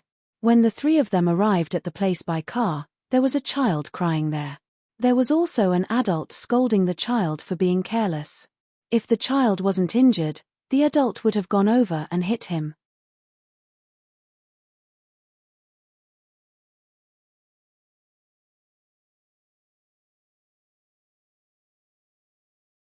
He stood out from the crowd and said to Mr. Zhong. Mr. Zhong nodded and looked at the child again. Send 1 jin of fried noodles here. Let the child eat it and get better soon. Yes, master. The housekeeper answered, indicating that he had remembered it. Brother Yongcheng, are you going to bear all the losses by yourself? Zhu Qiong was puzzled. Why did the main family take care of the cow that fell to its death? He also took care of the medical fees, plus the bones and other things. How could it be reasonable for the farmer to fall to his death? Now that everything was settled and the child was fine, Father Zhong was relieved. He smiled at Zhu Qiong and said, "He's such a young child, yet he doesn't know much. How old is he? It must be because other people don't herd cows there and the grass there is better. That's why he's herding the cows there." If he wanted to complain, he could only blame the master's family for not flattening that area earlier. He could have knocked down the area that was damaged by the water and made a gentle slope. Then, how could the child have broken his arm? Normally, you don't even dare to kill a cow. Now, you have beef to eat. Brother Miaran, you may not know, but Xiaobao and Cuckoo love to eat beef the most. Especially the tendons. I used a special method to make them. When I bite it, I don't feel it's hard at all. It's soft and fragrant. I'll peel off the cowhide and use it to make small jackets for them in winter. Let's go back. Zhu Qiong was deeply moved by Father Zhong's nonchalant attitude when he said yes. He could not blame the other party for setting up the seedling protection team. When they first met him, the master was in charge of everything. The only thing the farmer needed to do was to listen to the master's arrangements. He did not expect that the farm would have such a rule. It was very difficult to deal with the main family in this place. It was no different from a dream to bribe a farmer. From the time of the incident to the treatment, it was so far away. The main family took all the responsibility and even gave the bones to the child. It was easy to cross the river, but difficult to deal with Zhongjia Zhuangzi. After the matter was resolved, the surrounding farmers began to disperse. Some people even came over to comfort Zhongqing. Zhongqing didn't say any words of gratitude. When everyone left, he hugged his son and said with heartache, "Don't wander around in the future. I heard that there will be a school this year. I'll send you there and learn well. When you grow up, you have to help the main family. Don't do anything that will let the main family down. Otherwise, if I find out, I'll strangle you to death and pretend that I don't have a son like you. Dad, I know. It's a pity that the cow is gone. Dad, when the bones are sent here, let Mom eat them. Mom may give me a younger brother or sister again. Let them grow strong. The child touched the part of his arm that was already in a plaster cast and said to his father. It was the first time he used this thing. He said that it was made by the main family. It was better to break apart than to just stick it out. Zhongqing held his son in his arms and said, "It doesn't matter if it's a younger brother or sister. When you're born, the main family will give you things and take care of you. When you go to school, don't come home if you can't learn." Dad, I got it. I'll definitely study hard and help Master do big things. It'll be even better when I become an official. At that time, I'll see who dares to find fault with Master. The child said with a serious face. Father Zhong brought Zhu Qiong over to take a look and returned to the courtyard. It seemed that he was preparing to send Zhu Qiong and the others away. Zhu Qiong was anxious. He still wanted to ask for some advice. If he left like this, it would be difficult to find another opportunity. Therefore, he said to Father Zhong, "Brother Yongcheng, when it's time for the imperial examination, don't worry. I'll definitely find a good person for you. Who does Brother Yongcheng think is suitable?" "This? I don't know. I hope Brother Miao Ran can give me a few pointers." Father Zhong wanted to take the imperial examination so that he could bring glory to his family. He didn't know much about this kind of thing, so he could only ask others. Brother Yongcheng is joking. How can I not know? If Brother Yongcheng really doesn't know, you can ask others. When the time comes, they can help me ask who the current wind and cloud belongs to. Zhu Qiong naturally didn't believe Father Zhong's words. He thought to himself, "You have two experts in your family. How can I not tell you such a small thing?" Father Zhong looked at Zhu Qiong in a daze for a few breaths of time before saying, "Since Brother Miao Ran asked, let me think of a way."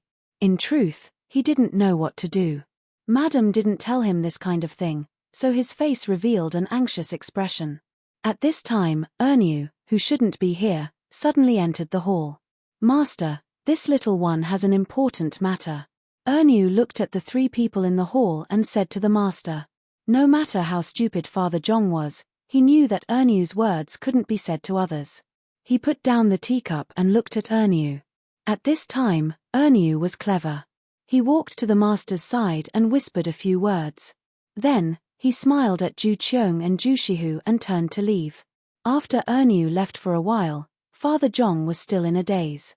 It wasn't until a servant came to pour tea that he picked up the cup and took a sip.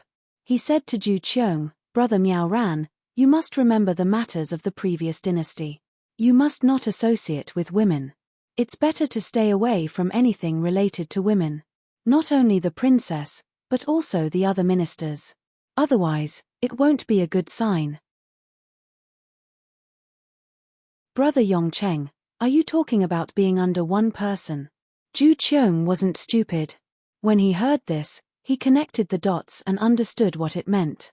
He quickly asked, "I don't know what Brother Miao Ran is talking about. Anyway, it's just a sentence. Whether we listen or not is not up to us."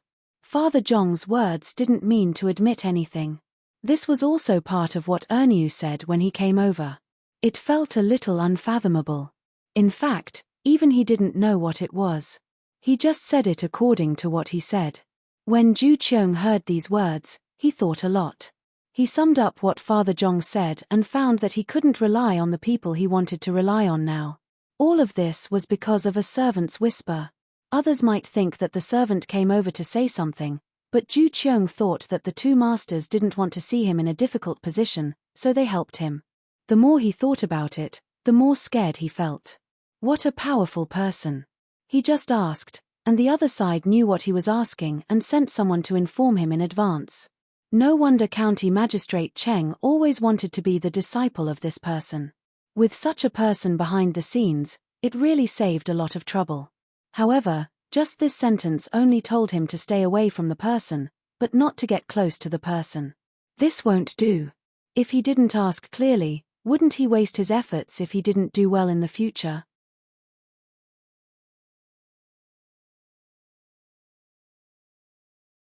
Chapter 106. Well, I don't know if Brother Yongcheng knows more. Oh, I don't know.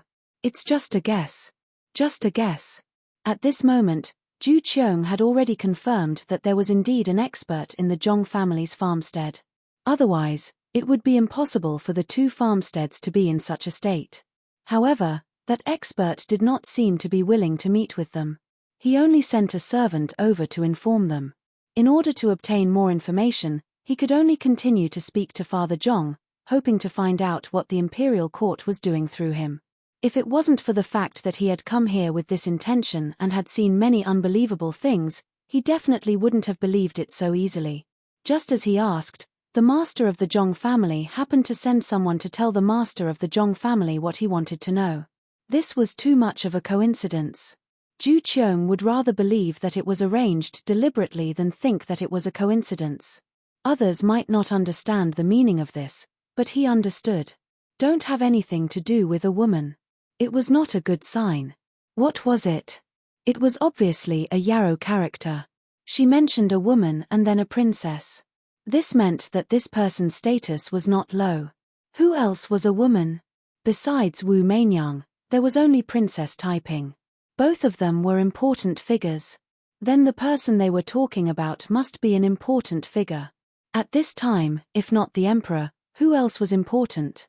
Prime Minister Yu. What was his surname? His surname was Yarrow. A woman. It was not a good sign. Together, it was the Prime Minister. Could it be that they were telling him that the Prime Minister might not make it and that he should stay away? Ju Qiong was able to figure this out in a short amount of time. He wanted to know more about this, so he continued to ask. Father Zhong didn't even understand what Ernyu said just now. He just said the original words. How could he say anything else? For a moment, he didn't know how to answer. Ju Qiong naturally knew that Father Zhong didn't say anything at all. His purpose was to get someone to go to the place where the two masters were and talk to them. However, before he could continue to think of a way to get Father Zhong to ask, Ernyu, who had just come over, came over again. He also whispered a few words into Father Zhong's ear. After Ernyu left, Father Zhong calmed down a little and said to Ju Qiong, Brother Miao Ran, there's no need to rush to know some things. As the saying goes, even if Mount Tai collapses in front of you, your expression won't change. Brother Yongcheng is right, that should be the case. How could Ju Qiong have the leisure to do that at this moment? Whether or not Mount Tai was Mount Tai did not matter to him. What he wanted to know now was who his future backer would be. No matter how tall or majestic Mount Tai was, it could not compare to a good backer. That's right. It's great that Brother Miaoran can think this way. As the saying goes, one is hot and one is warm in Lingnan. If one were to ask who was sitting in the East Ridge, there would be a cover and a wood king by the side. As long as Brother Miaoran remembers this, it's fine. Father Zhong repeated what Ernyu had just said without changing a single word. Ah! What's the saying? Ju Qiong didn't understand. He sat there and muttered a few words. Then, he stopped talking and frowned. Beside him, Ju Shihu didn't dare to disturb him. He smiled at Father Zhong and waited there. Ju Qiong felt like his head was going to explode. He really couldn't understand the meaning of those 4 sentences. If it was someone else who said those words, he wouldn't care. However, it was the servant who said those words. Needless to say, that servant was related to the expert. The expert knew what he was thinking. Just now, he had already reminded her that she could not rely on a certain person. Now, he said these words again. That was exactly what she wanted to know, which was who she could rely on. In Lingnan, when many people heard this, they would think of the line between the Qinling Mountains and the Huai River. In winter, the north would freeze, while the other side would be as warm as spring. But if he really thought about it this way, it seemed a little wrong. Then it should be one cold and one warm in Lingnan, not one hot and one warm, warm and hot. It was definitely impossible for the Qinling Mountains and the Huai River, so what kind of mountains were there? Thinking about it again, there was no need to rush. It was so far away. Could it be that the mountain range was further away? What kind of mountain range was the mountain range further away? Far, mountain range, Lingnan, wasn't it far away? It would take at least half a year to get there from here. Could it be that someone would come from there? Otherwise, why would it be closer? Who was there? Yes, who could it be? If you ask who was sitting in the Dongling Mountains, Dongling, Lingnan Road, east. Guangzhou, who was there in Guangzhou? There was a cover, a wood, and a king in Guangzhou. There was a wood, and a king, the governor of Guangzhou, Songjing. Could it be him? Yes, a cover, wasn't it just the stroke above? Adding a king, could it be that he would rise in the future? Zhu Qiong tried hard to think and finally thought of a person, but he couldn't be sure. It was too hard to believe.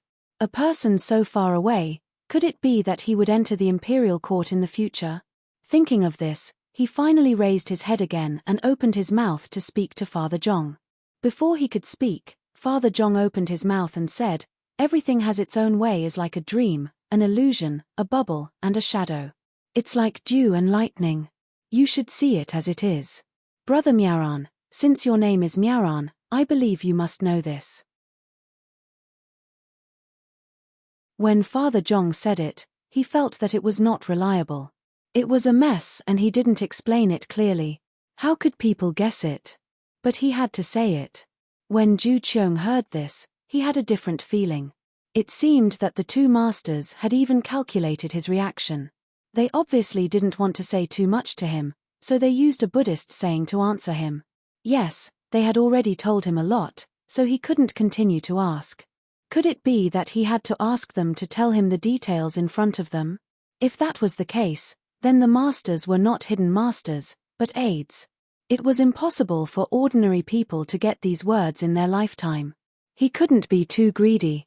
Thinking of this, Zhu Qiong finally smiled and said to Father Zhong, "Brother Yongcheng, you're right. I understand these words and won't ask anything else. Sigh. County Magistrate Cheng is a blessed man. If possible, I would rather change places with him. But no matter how blessed County Magistrate Cheng is, he can't compare to Brother Yongcheng." After saying this, Zhu Qiong cupped his hands at Father Zhong with an envious expression. Father Zhong was completely dumbfounded. He didn't understand how Zhu Qiong could think of something that he didn't expect after he learned a few words from Erniu. He even envied him. Then why was County Magistrate Cheng also blessed? Erniu's words were said by his wife, but Father Zhong knew that it must be said by his son and future daughter-in-law. The poem was written in a slightly different style, but the rhyme was not bad. Could it be that Zhu Qiong envied him for having a good son? This was not bad. His son and daughter-in-law were not ordinary. They were immortals. Not to mention other things, they had the ability to make money. When they were free, they would come up with a way to make money. They even made a lot of snacks for their family. Everything tasted good. The most important thing was that they were good at business and farming. The rice seedlings in Zhuangzi in the Ji family were all blown away by the wind. But in their own family, it was unknown how the two little guys played with it. They actually stood there motionless. If they took the seeds and played with them for a few days, the seedlings would be different. In addition to these, there was also the good thing about learning. After explaining it once and asking the two children a few questions, even if they learned it, not only would they be able to answer it in the examination, they would also be able to comprehend it by analogy. However, these things were only known by the people in the inner courtyard. Others didn't know, so how did Zhu Qiong know? Brother Yongcheng, what are you thinking about? Are you still not satisfied? With those two looking after you, Yongcheng can rest assured in the next imperial examination. When the time comes, I will help you. It will be the icing on the cake. Before Father Zhong could figure it out, Zhu Qiong called out to him. Only then did Father Zhong come back to his senses. He smiled and said, "Thank you, Brother Miaoran, for your kind words. If I really become an official, I will have to thank you properly. You don't have to thank me. Just thank the two masters behind you. Brother Yongcheng may not know, but County Magistrate Cheng is coming to acknowledge you as his teacher." With those two masters around, What else do you have to worry about? Ju Cheong didn't know what Father Zhong was thinking, so he continued to speak. Mr. Zhong didn't know whether to laugh or cry. What kind of expert was this? Wasn't it his son and daughter-in-law? With just a few words, a sixth-rank official actually became like this. He didn't know what the two children had done to make the county magistrate want to be apprenticed to a master. He wondered if this Sai Kang army adjunct Jew would still say this after he knew what this expert looked like. Father Zhong naturally wouldn't sell his son out. He pretended not to know and said, "What masters? Brother Miaoran, you must be joking. They are all ordinary people." Yes, ordinary people. They are all ordinary people. I was wrong. There are no masters. Ordinary people are good. When the restaurant is built, I will come again. I hope to see ordinary people. I will be satisfied with just one meeting. Ju Cheong misunderstood and thought that Father Zhong was deliberately hiding something and didn't want to say it out loud. He was afraid of offending the masters, so he also echoed. After saying these words, he began to talk about other things with Father Zhong. He said whatever he could think of. It didn't matter whether it was right or wrong in the end. As long as he said it, it was fine. After flattering each other, the day passed. Of course, there was good wine and good food for lunch and dinner. Early the next morning, Ju Cheong couldn't wait to leave. He wanted to go back and figure out what happened in the mountain village. The two families sent each other to the small bridge. After greeting each other, Ju Cheong went back on his way. The people here also went back home. Everyone was busy with their own things. Only Father Zhong wanted to read a book. When he sat down in the study, he couldn't continue reading. He held the book in his hand. The more he read, the more confused he became. In the end, he reluctantly put it down and opened the window. Seeing the warm red sun outside, he thought of something. Someone, call Xiao Bao and Cuckoo. Get some snacks and send them to the study. Father Zhong couldn't control himself. He had to ask someone to call the two children and get some food. When the time came, he would be able to coax the two little guys.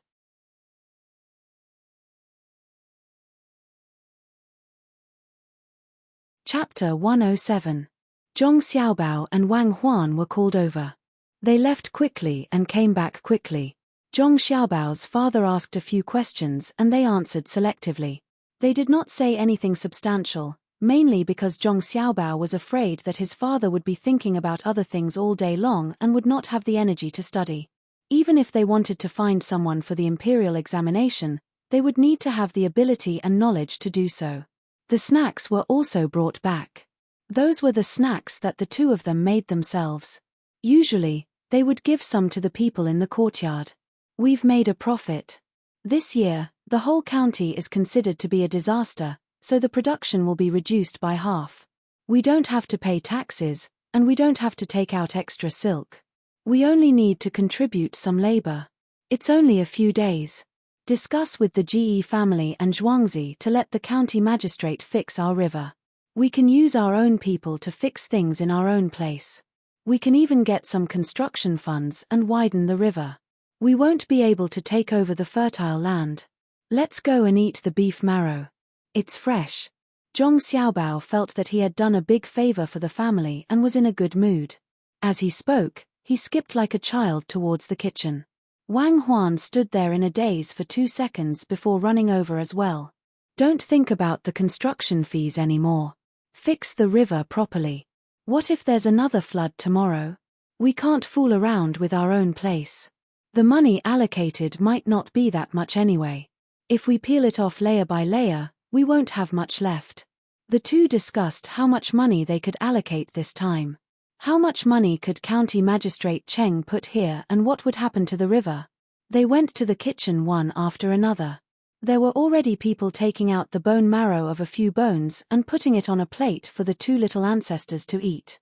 Since the ox had fallen to its death, they immediately sent someone to check on it. Chi Li and Senior Feng came together. When they saw the Yamen runners and the ox, they were sure that the ox had indeed fallen to its death. One of them took 2 catties of beef from the farm and left happily. When the bailiff left, He also took the ox head and half a fan of beef. When he returned, he could cook some beef soup to drink. Knowing that his wife was pregnant, he also gave him half a hoof of ox tendon. He told him to take it back to eat. When he felt disgusted, he would feel better after chewing. The bailiff's eyes were red when he received the items. Before he left a message, saying that if there was any trouble, he would bring his brothers over to help. In the future, if the cow fell to its death, he would come over to prove it. Even if he accidentally fell on his neck with a knife, it would still count.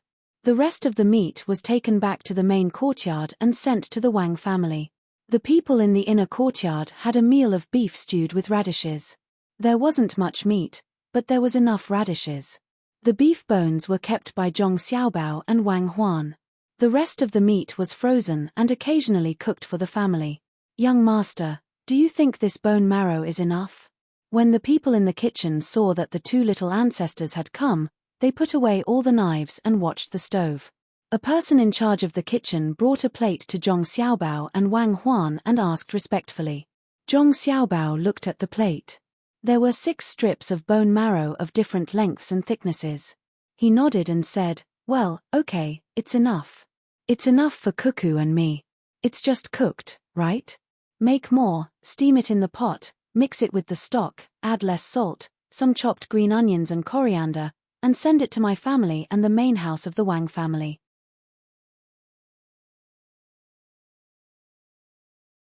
Oh, remember not to add coriander in one bowl. My grandma doesn't like it. Cut some ginger foam. Grandma likes to eat that. The person in charge of the kitchen immediately went to arrange it. At the same time, he sighed. His grandson was 2 years old, but he always pestered the family for this and that. He had never said that he would let the family taste what he wanted. Looking at the young master and the young lady, they would think of the family when they had something good. They even remembered the old lady's favorite food. They couldn't compare with them. When Zhong Xiaobao and Wang Huan ate the bone marrow at noon and took a nap, Zhu Qiong had already arrived at the Qin family's village. He came back in a hurry. He was afraid that those people would find that he had left and it would take a lot of effort to explain. Following the Yamen runners waiting outside the mountain, when they entered the village, County Magistrate Cheng immediately greeted them. He arranged a place to rest and asked someone to send food. The officials who were still working here were all exhausted. There was no part of their bodies that didn't ache. They weren't picky when they were eating last night. They ate whatever was given to them. When they slept last night, they were scattered among their families. Until now, they still didn't know that there was one less person working here. The 2 assistant ministers were very relaxed. They wandered around together and occasionally gave advice to the villagers on what to plant. Especially the assistant minister of the Ministry of Works, he helped the villagers draw a picture of a tub and asked them to follow it. In the future, it would be more convenient to get water from the tub. Naturally, the food they ate was better. At noon today, they actually ate 2 meat dishes, 1 vegetable dish, and a bowl of soup. They hadn't seen the army from the prefecture for more than a day. They even asked, but the answer they got was that they were assigned to other things. When Zhu Qiong came back this time, he first talked to County Magistrate Cheng. The Yamen runners were not in a hurry to show up. They let the officials do more work and tire themselves out so that it would save them some trouble. The Yamen runners understood that the officials were tired after walking for such a long time. If they had a good rest the next day, they might recover a lot. However, after working for another day, they would definitely be sore and painful. If they worked for a few more days, they might get used to it. However, if they worked for another day and walked back the next day, the feeling was obvious. At that time, they could only be fed by others and couldn't even lift their arms. Lord Zhu, have you finished your discussion this time? County Magistrate Cheng asked Zhu Qiong to sit down. He poured the warm wine and pushed the wine bowl in front of Zhu Qiong. Yes, there are 2 small things. One is about Xiaohu's business. I don't care about this, Xiaohu just has to do it. The other is that they want to build a restaurant on the river. When there is no water, we can go and take a look and help out.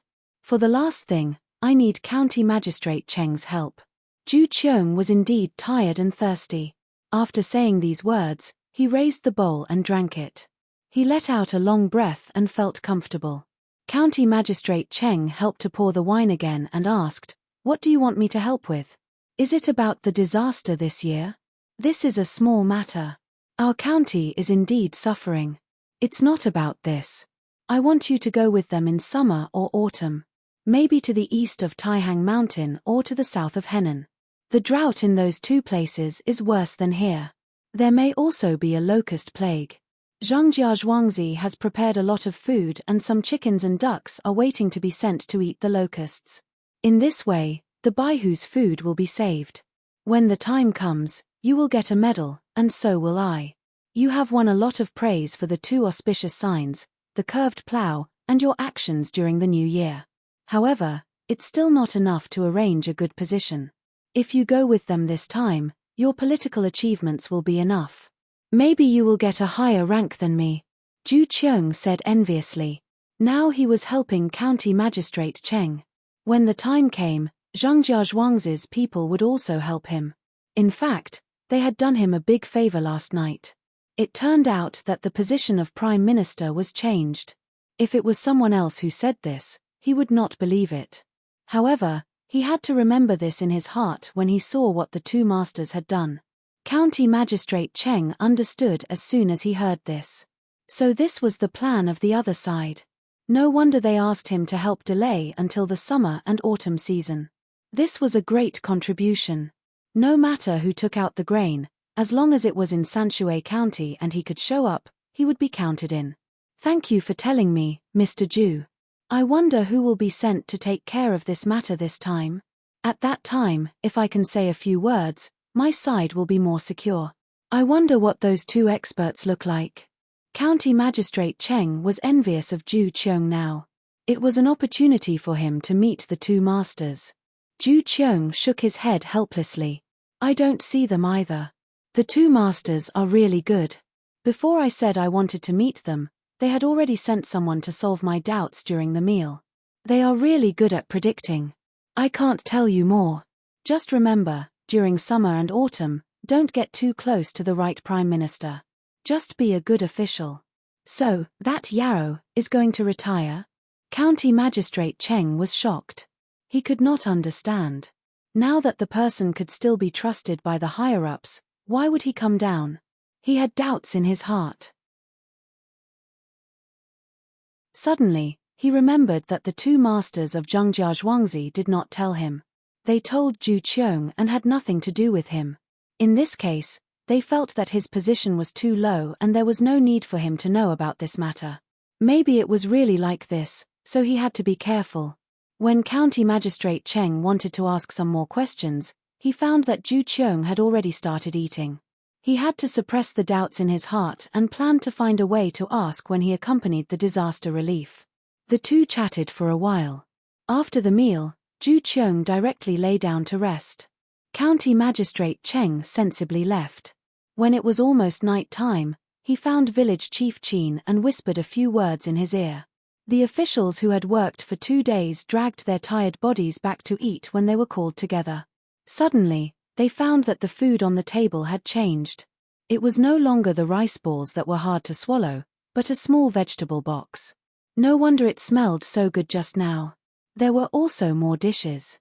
The bitter and astringent pickles were gone and replaced with 3 dishes: mushroom fried meat, egg fried with shallots, steamed radish dipped in sauce, and a bowl of wild vegetable soup with a lot of oil floating on it. This was not a bitter wild vegetable, but a cat's ear, also known as qingming grass. The soup made by the small vegetable box and the cat's ear was very fresh and tender. All the officials sat there but did not dare to move their chopsticks. They were afraid that these people did not have good intentions. At this time, a Yarman runner appeared in front of everyone and explained, "Lords, I'm back. Tomorrow morning, you don't have to work and can enjoy the beauty of the mountains and rivers here. Last time, I promised that as long as a place entered the top 5 on the classification list, I would add 4 more chapters. Today, I reached the top 5, so I would add 4 more chapters. Thank you. To be honest, I have not missed a single day."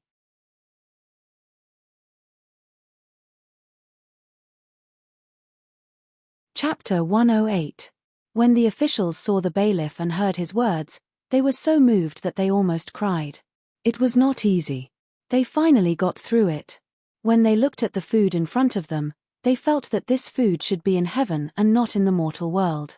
When they took a bite, it was so delicious. Some of the officials were so moved by the spicy taste of the vegetables that they cried. They looked at the bailiff who was waiting for orders. It was as if they had seen their parents. The bailiff saw that everyone's expressions were a little strange and their emotions were not so stable. He had no choice but to ask again, "My lords, what should we do tomorrow? Should we go on a boat or enjoy the scenery? I just want to ask, can we go back?" An official ate 2 boxes of vegetables in a row and choked while speaking. He hurriedly drank a mouthful of soup and stood there with his neck straightened. After a while, he let out a long breath and looked at the bailiff, eagerly waiting for a reply. "What? Go back? This? Little brother, don't worry. When we go back, oh no, we will pay for the meal this time. 10 taels of silver per person, no, 20 taels of silver. Little brother, you have worked hard, so naturally, you will not be left out." When another person heard the bailiff's question, he opened his mouth and said a lot of words. He was really afraid. If he stayed any longer, he might lose his life in the village. That's not necessary. What I mean is that you really don't want to have fun here. Under the night sky, the crescent moon is in the sky, the water is clear, and the breeze is gentle. My lords, please take your time and think of more interesting things. The bailiff did not expect that his words would cause such a big reaction. All the officials put down their chopsticks and listened attentively. "Thank you, little brother, for your kindness. Let's wait for the others to come. We have to go back and see the disaster situation in the county. The people's affairs are more important." The official who spoke at the beginning continued. He was really scared. How could he think of interesting things? In this place, the first thing that came to mind was how he carried the water. Not to mention the water in the buckets, the wooden buckets were not light at all. He quickly found an excuse and said that he wanted to go back to the county to check on the situation. In fact, he wanted to hide as far away as possible and never come back to this place in his next life. The bailiff was still hesitating. The official who said that he would pay also took over and said, "This meal costs 30 taels of silver. When the time comes, all the brothers in the county will each pay 5 taels of silver. I will pay when I get back." With him taking the lead, the other officials also understood that the money was too little. One by one, they followed suit. Some even wanted to write down a written agreement on the spot. As a result, County Magistrate Cheng was alarmed. He came here with the 2 assistant ministers. When he heard that the officials were willing to spend more money to pay for the meal, he smiled and said, "Your Excellencies, I know that you are not only willing to pay for a few meals, but also to help Sanshui County survive the drought.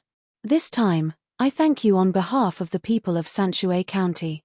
With these words and the presence of the 2 assistant ministers, the officials did not dare to go back on their words. As long as County Magistrate Cheng wrote a memorial, it would not be as simple as breaking the rules and coming out to play. One by one, they calculated how much money they would have to pay. They did not know, but they regretted it once they calculated, especially the one who spoke first. At this time, he was being stared at by the others. It was fine to pay 30 taels of silver for the meal. After all, it was already in their stomachs. But what about 5 taels of silver for each bailiff? How many bailiffs were there in Sanshui County?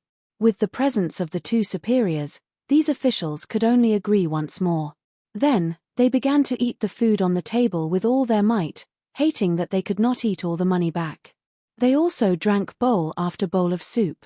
County Magistrate Cheng did not disturb them. He turned around and left to eat his own food. His food was better, especially the small root vegetable box. Other people's boxes might contain some garlic, but his was full of tender small root vegetables. Some villagers even specially marinated some good small root vegetables with salt. When eaten, it could be said to be fresh and delicious. While these people were eating, Zhong Xiaobao and Wang Huan were also eating. They seemed to have thought of the same thing. They also made a small root vegetable box and cat ear soup. The only difference was that other people's small root vegetable box only had small root vegetables and eggs, but Zhong Xiaobao and Wang Huan had shrimp meat in their soup. 3-inch long prawns were used in some restaurants to cook whole prawns. Zhong Xiaobao and Wang Huan had the prawns chopped up and wrapped in a box. The small root cabbage also needed to be soaked in water for a while so that it wouldn't be as spicy. Picking out the tender small root cabbage wouldn't cause any irritation. Delicious, really delicious. The small root vegetables and cat ear soup taste so good together, especially the spicy taste of the small root vegetables in the mouth. When you drink a mouthful of the soup, the cat ears are actually really fluffy. When you eat it, there is an earthy taste in the mouth and a little numb in the tongue. I have never eaten it before. Wang Huan took a bite of the small box specially made for her and Zhong Xiaobao. After drinking a mouthful of soup, she squinted her long eyelashes and said happily, "Yes, I always ate it when I was young." There were rivers and mountains behind the orphanage. Grandpa took me there to dig for cat ears and pick small root vegetables.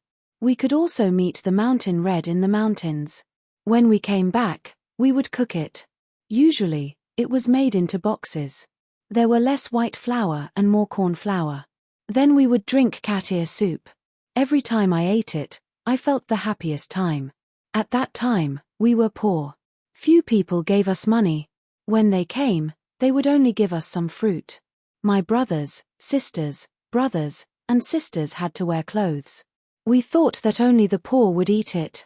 Later, when we grew up, we found that it was actually more expensive than normal food. Don't you think it's funny? When I finally went there, I heard that a kilogram of tender small root vegetables cost 14 yuan, and meat was only 9 yuan. At that time, if someone was willing to exchange, we were willing to exchange a kilogram of small root vegetables for a kilogram of meat. Have you seen my picture when I was young? Even a skinny monkey would grin when he saw it. Eat it. What you eat is not that kind. There are also shrimps in it. Eat them all. Don't waste them. Later on, when I was rich, I didn't care if the food was more expensive, but I never threw anything. Zhong Xiaobao took a bite of the box and whimpered. His face was full of nostalgia. Wang Huan didn't know if she should be envious or sad.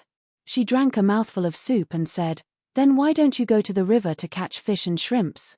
The children here know how to do that." Who said that we didn't catch enough? We caught them and sold them for money. The things in the river were not valuable. The shrimps were only an inch long, and the fish were only 2 or 3 inches long. Grandpa Dean couldn't sell them for much. Later on, it was polluted by the starch factory. Even those things couldn't be obtained.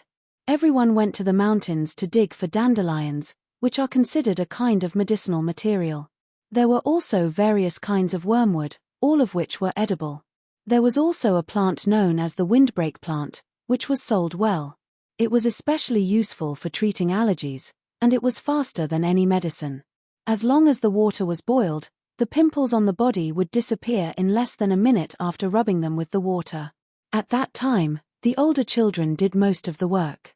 I was still young, so I followed behind and helped to search for things.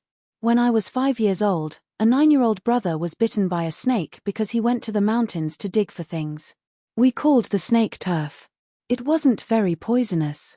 It would definitely not destroy the blood molecules in a few minutes or even seconds. Grandpa Dean carried him out to get the serum. At that time, the serum was not expensive. The hospital was developing well. Not to mention 1 bite, even 10 bites would be enough. As long as he was sent to the hospital for the injection, he would be fine. Moreover, the treatment of the children in the orphanage was not that expensive. They could even give the treatment for free. But at that time, there was a medical official from the province. Grandpa was stopped outside. No matter what, he was not allowed to enter. The official was going to inspect the hospital for 3 days. Grandpa had no choice. He wanted to go to another city, but they would not care about the orphans here. In the end, he got some black powder and pasted it on the brother's leg. 2 days later, the leg was swollen to the size of his waist. When the official left, it was too late to go to the hospital. After a week, he died. Zhong Xiaobao seemed to be talking about something that had nothing to do with him. He still had a happy expression on his face when he was eating. As he spoke, he picked out some prawn meat and put it on the plate in front of Wang Huan. Wang Huan did not eat at all. She was stunned for a while. She looked at Zhong Xiaobao and said, "So you didn't take revenge? I think you are the most important person in this aspect. Comrade Wang Huan, you are wrong. Why would I take revenge? If someone made a mistake, there would naturally be the law to solve it. You can't knowingly break the law. That's unacceptable. I'm not a vengeful person. I'm a good person. It's God's doing." That official and the 26 related people were accidentally bitten by a snake. They were bitten by a snake called the taipan snake. Why do you think it is so unbelievable? That snake does not exist in Asia. It lives in desert areas and usually does not take the initiative to attack people. Do you think it is a tourist? Otherwise, it could have been smuggled by someone. It is very possible.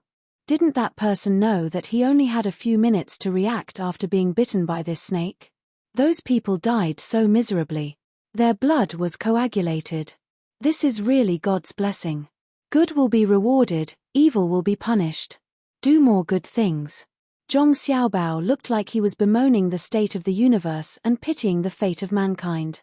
He picked up a slightly older cat ear from Wang Huan's soup bowl. The July 12th tragedy. A hospital's director, deputy director, and a high-ranking official were all bitten to death by the taipan snake. Before they died, they knew that the snake was poisonous and called for help. When they died, they had a hopeless look on their faces. No clues could be found. So it was all done by you? Just because a child died in the orphanage. Wang Huan looked at Zhong Xiaobao and felt a little scared. It was not me. You don't have any evidence to prove that their idea was bad, really.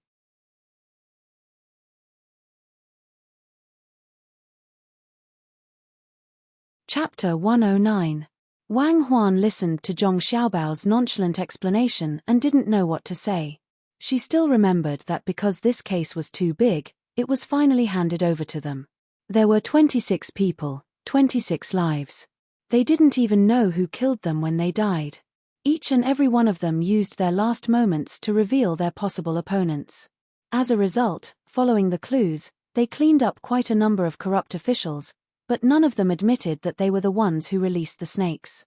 Zhong Xiaobao, you're really something. Xiaobao, don't always pick up prawns for me. If I want to eat prawns, I can just eat them directly. Why eat the ones in the box? Tell me, how much money did you spend on this? As far as I know, the price of the snake isn't cheap. It had to be transported from so far away, and it wasn't just one. Many died on the way, right? Wang Huan asked Zhong Xiaobao with a smile. Seeing that Zhong Xiaobao still had that blank look in his eyes, she said, "Anyway, no one can hold you accountable now that you've admitted it. What are you afraid of?" "I'm afraid." "What am I afraid of?" "Those people should be afraid. Even God can't stand their way of doing things. I'm guessing that the snake knew about this situation and crawled over by itself. It's not easy to climb over mountains just to bite people. The first step was to investigate and find out where these people often go. For example, that high-ranking official of high-ranking officials often goes to some underground entertainment venue. How much effort do you think the snake had to put in? That guy didn't forget to bring along guards when he was looking for the top courtesan. He had to hide, right? He also had to discuss the time with others of the same kind to take action together. It's not easy. Zhong Xiaobao frowned and pursed his lips. He used words to paint a picture for Wang Huan. Fine, Zhong Xiaobao, you're good. You're so stubborn. It's a pity that we don't have a lie detector. Otherwise, we'll definitely expose your past. Wang Huan didn't care how many things Zhong Xiaobao had done in the past. She just wanted to get the truth from Zhong Xiaobao's mouth. Unfortunately, this bad guy Zhong Xiaobao still wouldn't tell her the truth. His mouth was full of lies. Zhong Xiaobao smiled at Wang Huan and took another bite of the vegetable box. Yes, if you have a lie detector, you should let me use it. I'll let you know what it means to be mentally strong. Let me tell you something. A person killed someone. He was afraid of being caught and sent to the lie detector, so he looked at himself in the mirror and kept saying, "I didn't kill anyone, you didn't kill anyone, I didn't kill anyone." Guess what happened in the end? What's wrong? Wang Huan asked. In the end, when all the evidence pointed to him, he saw the corpse and the evidence. He stared blankly at the investigator standing in front of him and said, "Who is this dead person? Did I kill him? I didn't kill anyone. Did you make a mistake?" In the end, all the data on his body on the lie detector showed that he wasn't lying. In the end, the doctor determined that he was in an unconscious state when he killed the person. Zhong Xiaobao picked up a piece of beef and put it in his mouth. He chewed vigorously as he spoke to Wang Huan. After Wang Huan heard this, she was stunned and didn't know what to say. It was indeed as Zhong Xiaobao said. When a person hypnotized themselves, they wouldn't be able to get any information from their physiological reactions unless they knew their psychological weakness. These people weren't scary. As long as you wanted to find their psychological weakness, you would definitely be able to find it. After all, he used hypnosis. The truly scary ones were people like Zhong Xiaobao. He understood people's psychological activities and physical reactions. He could hypnotize himself at any time and make his body synchronize. Not to mention anything else, when she wanted to rest and enter deep sleep together with him, she had tried it before. The fastest she could do was 3 minutes and 20 seconds, but Zhong Xiaobao, who was lying next to her, only needed 26 seconds to complete it. He was hypnotizing himself. If he could use some tools, hypnotizing others seemed to be the same speed. Thinking of this, Wang Huan felt that since she already knew the truth, she didn't care if he admitted it personally, so she said, "Can you teach me this method of yours? I don't want to fall asleep so quickly. It can't be taught. When I first learned it, I needed 5 minutes. Later on, I experienced so many things that I didn't care about honor and disgrace anymore. That's why I was able to shorten the time bit by bit. Every time I suffered a loss, every time I failed, and every time I was humiliated, I found that nothing could sway me. This is a kind of self-adjustment psychology. If you suffer a big loss when you're not 20 years old, then you can live to 30 years old. You have 10 years to adjust. If I suffer a loss when I'm 50 years old and can live to 100 years old, then I have 50 years to adjust. Why do you think that you will lose your life tomorrow when you suffer a loss today? At that time, you will find that honor and disgrace aren't so important. Existence is the only thing. Then, go to sleep." As Zhong Xiaobao spoke, he picked up a box with his chopsticks and stared at it. This made Wang Huan also look at it. When Zhong Xiaobao finished speaking, Wang Huan yawned, shook her head, and reached out to pinch Zhong Xiaobao. "Little guy, who do you think you are? You dare to hypnotize me? What are you thinking? Do you think I'm a free spirit? I'll let you scheme against me. I'll let you scheme against me. I'll strangle you to death. I miscalculated. I forgot the most important point of hypnosis. Don't use it on people who have strong beliefs in their hearts." Yes, you are a qualified warrior, B.A. Wang Flower. Using this method in front of you is a kind of blasphemy, just like using a lie detector to deal with me. Zhong Xiaobao endured the pain of being pinched and pretended not to care. He directly put a box into his mouth and bit it hard. "Speak, why are you playing tricks on me?" Wang Huan said angrily. "It's just a practice. If I said that I wanted to take advantage of you, would you believe me?" Zhong Xiaobao replied truthfully. He really did think that way, and he didn't have any malicious intentions. "What are you thinking? Humph, I want to see if you can sleep at night. Be careful, the ground is too hard. You might break it if you fall." Wang Huan put on a straight face, and her hands were still moving in circles. However, Zhong Xiaobao could endure it, and he didn't move like a mountain. "You're scaring me. Separate, I want to separate. At night, I'll ask Pomegranate to tie me to the mat, the kind that is 1 inch thick. I have to bite it continuously." Zhong Xiaobao was really afraid of being tricked. This kind of threat was the most effective.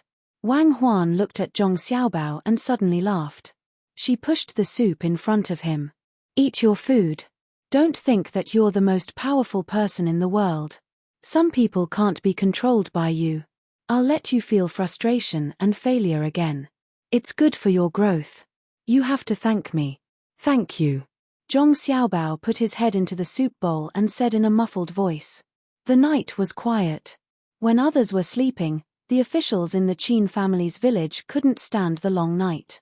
That night, they found County Magistrate Cheng and asked to leave. After County Magistrate Cheng failed to persuade them several times, he had to follow their request. He led them to hurry on with the journey at night. It was better than when they came because there were torches to light. County Magistrate Cheng still chose the way he came. No matter what, he couldn't let people know that there was another way to get out of here faster. Otherwise, it would be troublesome. These people would hate him to death, even if he explained that he didn't know at that time. A group of people walked in the mountains with torches. At this time, there was no sound of the flute. Only the occasional chirping of some night owls came from the woods, which made people's hair stand on end. Even so, the group didn't stop. They were still moving. These officials were determined to leave this sad place as soon as possible. As for revenge, they also thought about it. However, they saw that there were only a few people in the village. If they were found out, they didn't dare to think about the consequences, especially when they had to avoid County Magistrate Cheng. Officials, are you tired? Take a rest, and then we'll continue. County Magistrate Cheng felt that these officials were a little different from ordinary people when they were hurrying. Each of them had a fierce expression, which made him a little worried. He was afraid that they would be tired. These officials heard County Magistrate Cheng's words, but none of them said a word. They were all holding their breath and wanted to leave as soon as possible. They were panting heavily and their eyes were wide open as they hurried on with their journey. After walking for a while, County Magistrate Cheng really had no choice but to stop them. These officials could walk forward with a strong momentum, but the two assistant ministers couldn't. The assistant ministers had a good rest these 2 days and didn't suffer so much. My lord, please slow down. The assistant ministers are still behind us. These officials who were walking with a strong momentum had to stop when they heard County Magistrate Cheng's words. They were also afraid that something would happen to the two assistant ministers behind them. If that happened, they wouldn't be able to escape just by suffering a little now. One by one, they stopped and waited for the two assistant ministers behind them accompanied by Yamen runners. When they were walking just now, they had forgotten that they were tired. Now that they stopped, they suddenly felt that there was no place that didn't feel uncomfortable. The fatigue that they had been feeling for the past few days finally broke out at this moment. When the night wind blew, people's minds were a little dazed when they were awake. County Magistrate Cheng hurriedly asked people to get some dry wood to burn. He brought food and water to everyone and arranged them to the side of the fire so that they wouldn't catch a cold. Otherwise, they might fall sick directly here. In fact, County Magistrate Cheng knew that even with this arrangement, many people who could make it to the foot of the mountain would fall sick. At that time, they would have to find a doctor to treat them. At most, they would just catch a cold. These people's bodies were not bad and they wouldn't die when the time came. Just as County Magistrate Cheng had guessed, when they reached the foot of the mountain and saw the carriages that came to welcome them, a few of them fell down immediately. They were carried to the carriages and called for a doctor to treat them. When they returned to the Yamen, they would need to rest for some time.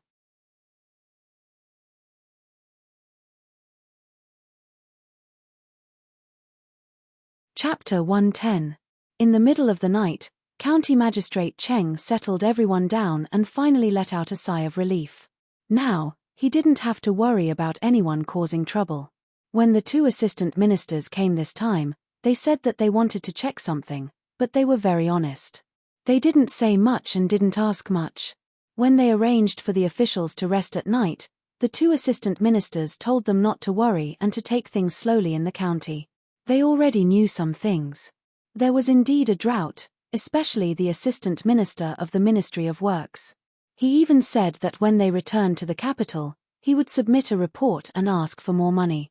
With the two assistant ministers' words, County Magistrate Cheng took a hot bath and fell asleep under the massage of the servants.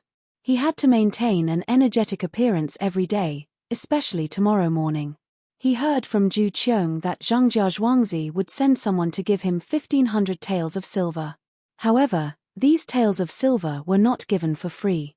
Otherwise, it would be embarrassing for the county magistrate. As an official of the imperial court, he actually needed the charity of a Zhuangzi. If word got out, people would not trust him as an official. Therefore, the other side also said that they would use the money to buy a piece of land, the land beside the little Luoshui River.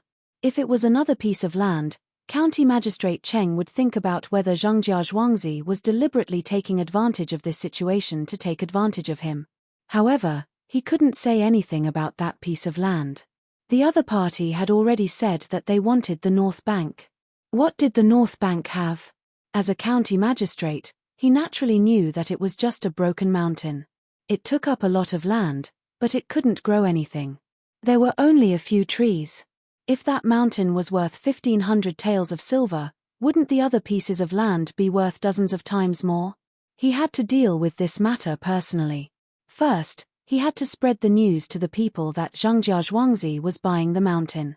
He had to let the people know that there was a Zhuangzi who was willing to make a loss. Second, he had to wait for the Yamen to take out the money to let the people know that the Yamen didn't take their money and didn't arbitrarily collect taxes from the people. The next morning, County Magistrate Cheng woke up. Before he could ask, a servant said to him, "Master, only 2 of those officials can still get up. The others are all sick. Last night, we sent someone to check on them. They said that they are fine and will recover after a few days of rest. Master, do you want to go check on them? Are they really fine? All right, let them take care of them. As for the remaining 2, don't worry about them. Even if they are not sick, they won't be able to cause trouble for the time being. Of course, we have to check on them. Go and prepare some light food. Oh, also prepare some wood ears. These people are all ancestors.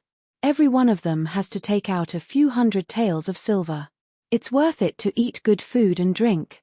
When County Magistrate Cheng thought of what these people had said, he became happy. This was good. With Zhangjia Zhuangzi's support and 1,500 taels of silver, even if they bought some wood ears from Zhangjia Zhuangzi when they left, they would still be able to make a lot of money. The rest of the money would be used to suppress the price of food due to the drought, especially those merchants who had bad intentions. No matter what, they couldn't be allowed to raise the price of food. Otherwise, the people would go hungry. After freshening up and eating some breakfast, County Magistrate Cheng asked people to carry light food to the places where the officials were.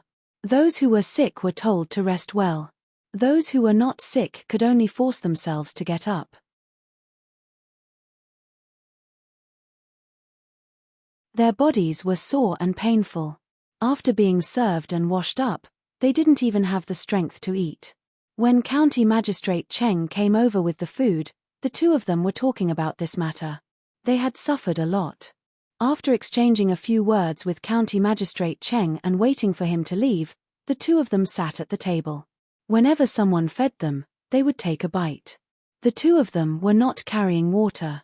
They were helping to clear the wasteland. They swung the pickaxe one after another. Now, both of their arms were thicker than usual. They hung there, and the slightest movement would make them suck in a breath of cold air. If it were someone who exercised regularly, they would tell them that this was called exhilaration. After arranging these things, County Magistrate Cheng began to wait for the people from Zhangjia Zhuangzi to come. At the same time, he asked people to keep writing notices to let the people in the county know about this matter. As for those who couldn't read, he wasn't worried. Naturally, there would be people who were willing to show that they could read. Before the people from Zhangjia Zhuangzi came, most of the people in the county knew about this matter. Some people said that Zhangjia Zhuangzi was stupid, while others said that Zhangjia Zhuangzi was benevolent. In any case, no one said that Zhangjia Zhuangzi could make money by buying that mountain. It was already good enough that he didn't lose money. At 9:15, Ernu, who was on Zhangjia Zhuangzi, finally arrived. He came by himself. He put 1,500 taels of silver behind him. Not only were they all silver, There were also copper coins and cloth. Altogether, they filled up 2 carriages. If it was only silver, a few boxes would be enough. Without the money, County Magistrate Cheng naturally wouldn't lead Ernu to the place immediately. He first arranged for Ernu to rest. Even though Ernu was a servant, County Magistrate Cheng still maintained the proper respect. Ernu, this official remembers that you did a lot of things for Zhengjia Zhuangzi, right? County Magistrate Cheng arranged for Ernu to eat at the place where he was going to let him eat something. Since he came so early, he must have not eaten breakfast. At the same time, he also casually chatted with him. In reply to your question, in fact, I didn't do much. I just listened to the master. Whatever the master asked me to do, I just did it. Your Excellency, you don't need to prepare the food. I have brought it. Look, it's all in the bag. Ernu was usually quite clever. When he saw the place where he was, he knew what the county magistrate had arranged. As he spoke, he put the bag on his back on the table and quickly opened it. There were some bamboo tubes inside. Oh, you even brought things here? Coming out from home, you must have spent a lot of time preparing these things, right? County Magistrate Cheng pretended to be curious and asked. In fact, he was not happy in his heart. How long did it take to prepare these things? If he didn't prepare them, wouldn't he have come long ago? Of course, Ernu understood the hidden meaning in County Magistrate Cheng's words. He smiled and explained, Your Excellency, you are wrong this time. Hehe, these things I brought were not prepared at home. They were prepared by the master. I got up early and rushed here with these things. I didn't stop to rest at all. As he spoke, he opened the things one by one. There was a big bamboo tube with tofu pudding in it. He loved to eat this, so this was what was prepared for him. There were several smaller bamboo tubes with chives and slices of sliced beef. The smallest bamboo tube had garlic sauce in it. There was a torn oil paper bag next to it. There were 3 big white steamed buns, a pair of bamboo chopsticks, and a copper spoon. These things were his breakfast and utensils. He poured the steaming braised food into the tofu pudding, stirred it with the spoon, and put in some chives. It was ready to eat. Your Excellency, I am indeed hungry. I will eat first, Ernu said to County Magistrate Cheng apologetically and began to eat. County Magistrate Cheng was dumbfounded. There was sliced beef and garlic sauce. There were mushrooms, diced meat, wood ears, coriander, and plumeria in the braised food. Not to mention other things, this braised food could be exchanged for hundreds of bowls of tofu pudding. Looking at Ernu eating happily, County Magistrate Cheng swallowed his saliva and asked, Why is the master so good to you? Do you usually eat this? No, the food I usually eat is not very good, but not by much. I am going out for business. Your Excellency said that it is easy to stay at home, but difficult to go out. A poor family needs to be blessed. How can the food outside be better than the food at home? So, he brought it to me so that I can eat better outside. Ernu took a spoonful of tofu pudding, swallowed it, and replied to County Magistrate Cheng with a simple and honest smile on his face. However, County Magistrate Cheng did not smile at all. How could the master be so considerate to a servant? Ernu's words were not said by the master to a servant. It was clearly instructed by the parents when their children were going on a long trip. If anyone wanted to bribe such a servant, there was no need to consider. Not to mention Ernu, if he were in Ernu's position, he would also protect the master wholeheartedly. Is it delicious? County Magistrate Cheng was lost in thought. When he asked about the fragrance of the braised food and the bean smell of the tofu pudding, he could not help but ask. It's delicious. You may not know, but the food made by our master is delicious. Look at the sliced beef. It is not cooked directly in the pot. That way, the meat will be hard. Look at this, it is soft. When cooking, you have to add some other things, which are the things that are used in the dough. Yes, it is a secret recipe. Add that thing together and cook it. After cooking, it will become like this. The garlic sauce is also different. Other garlic sauces are made by crushing the garlic and adding the soy sauce. Here, You have to cut the garlic into foam and soak it in the soy sauce for a few days before taking it out. It is not so spicy and has a special taste. If you don't believe me, you can try it. As Ernyu spoke, he saw that he had not eaten many slices of the sliced beef and pushed it in front of County Magistrate Cheng. He also pushed the garlic sauce over. County Magistrate Cheng looked at the food and struggled to decide whether to eat it or not. If he ate it, he was afraid that he would lose face. If he did not eat it, he would be tempted by Ernyu's words. In the end, he persuaded himself that these were his master's food. As a disciple, it was not a big deal to eat some. With this thought, County Magistrate Cheng finally put down his pride. He directly picked up a slice of beef and dipped it in the garlic sauce. He put it into his mouth and tasted it carefully. Good, it is indeed extraordinary. Master is indeed capable. Ernyo, have you thought about your master's decision to buy that mountain this time? Don't you think it will be a loss? If it doesn't work out, I will change the place.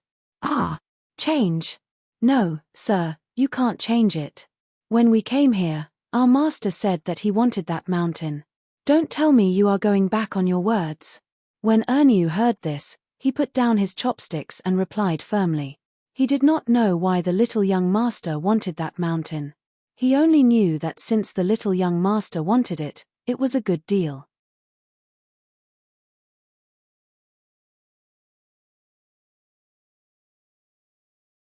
Chapter 111. The sun hung in the sky and shone on the ground, taking away the remaining cold of spring. The green grass swayed back and forth against the flowers. Xiao Hong drove the big goose, Fluffy, and led a group of ducks and geese into the water to play. Sometimes, they would find a few small fish that they brought into the pond and compete with each other to eat. Every time a flock of geese flew over her head, she would raise her head and call out twice. The oval-shaped leaves of the locust tree rustled with the wind. The strings of small green beans hanging down from the branches seemed to be about to stretch out and bloom into small white flowers. The children on Zhuangzi all came outside to cut the grass that they were going to feed the livestock. They eagerly looked at the locust tree flowers that were about to bloom so that they could pick some to eat. The sweet locust tree flowers had a special taste, or they could go home and cook locust tree flowers for their masters to brew wine. The taste was a little worse than the elm tree flowers, but there were too many insects on the elm tree flowers, so the locust tree flowers couldn't be eaten too much. When they played together, the older children had to look after the younger children and find fun places to play. Under the lead of the older children, the younger children shouted and played, sprinkling the various places of Zhuangzi with laughter. After lunch, Zhong Xiaobao and Wang Huan drank a little more bone soup. They lay side by side on the chairs in the small courtyard that belonged to the two of them, basking in the sun. The noon sun cast short shadows of the two chairs on the ground. Pomegranate sprayed water on the wood ears, leaving only the two of them to enjoy this leisurely time. The toads will come out soon, right? After lying down for a while with closed eyes, the blanket covering her navel slid down a little. Wang Huan pulled the blanket up and closed her eyes again. Yes, it seems that we need to block the bottom of the small river in front of the door and let water in. If the soil is too hard, the hibernating toads won't be able to climb out. This year, let the children not catch toads so early. It's best to let all the toads go into the pond and the paddy field. The pond is always left open to give the toads more places to hibernate. When summer comes, the toads can be the staple food every day. Zhong Xiaobao put his arms behind his head, raised his legs, and shook them as he made up his mind. You still have fish in the paddy field. When the time comes, the toad eggs and small tadpoles will be eaten. Wang Huan was a little worried. Yes. There will be fewer toads in the paddy field and more in the pond. Those toads that can survive in the paddy field are either lucky or strong. After hibernation, the next generation will be stronger. That's the only thing we can do. Let's raise a few dogs this year. It's best if we have a litter of them so that they can fight together. Wang Huan thought of the dogs again. When Zhong Xiaobao heard that she wanted to raise a dog, he shivered and disagreed. I don't like dogs. I have to take care of them. I have to put more energy into these things and less energy in other aspects. Why don't you raise them yourself? There is a sandstone field next to the vegetable field. You can make a nest there. There are leftovers in the yard that can be fed. Don't even think about giving my dogs leftovers. There is salt and other seasonings. I want to choose the dogs myself. When they are young, I will feed them some milk and porridge. When they grow up, I will feed them grain, raw meat, and vegetables. I have so many chickens, I will feed them to the chicken rack. I will also train them myself. Wang Huan didn't care whether Zhong Xiaobao was willing to raise them with her or not. He was independent and couldn't be forced. It was fine as long as there was a place and food. Zhong Xiaobao opened his eyes and turned to look at Wang Huan. Are you going to raise a native dog like a police dog? Have you learned it? I have seen it and asked the breeder. I just need to copy it. It's just that I don't have enough experience. A dog that can't be raised well is a native dog. A dog that can't be raised well is a police dog. When the things in your family are settled, you can find me a good breed of dog. Can you get a Tibetan Mastiff? If there are a few, then they will do. Wang Huan imagined a group of powerful dogs following her and being obedient in the future. She laughed. Zhong Xiaobao's mouth moved. He didn't know how to organize his words. After waiting for a while, he saw that Wang Huan was still fantasizing. He said, "Is there anyone who uses a Tibetan Mastiff as a police dog? It was a group of Du Boans who chased after me, but What did you do?" Wang Huan didn't fantasize this time and turned to question him. I got rid of them, but they still wanted to track me down.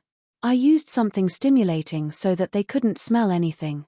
You don't think that I killed them, do you? I fought such a group with my bare hands. There were many people with guns behind them. Do you think I am stupid? Zhong Xiaobao felt that Wang Huan, who cared about dogs, shouldn't think too highly of herself. Seeing that Wang Huan was relieved, he said, "Ask someone who has a dog that can breed with wolves. I will buy it for you. Tibetan Mastiffs are not suitable." Who told you that Tibetan Mastiffs can't be police dogs? Are you ignorant? You need to find wolf dogs, but you also need to pay attention to Tibetan Mastiffs. Especially in winter, Tibetan Mastiffs can still be used here. Wang Huan curled her lips. Well, they can even get carrots from Tubo. A few dogs are nothing. When you really find them, don't feed them with my beef. Pork. It just so happens that the piglets caught by the farmers have all grown up. Seeing that Wang Huan was so serious, Zhong Xiaobao had to compromise. Don't eat pork. If you don't have beef, eat mutton. Cooperate with me during training. For example, when the dogs are tied up and it's feeding time, you can beat the dogs and don't let them eat. I will come over and drive you away so that the dogs will trust me more. Wang Huan began to arrange things for Zhong Xiaobao.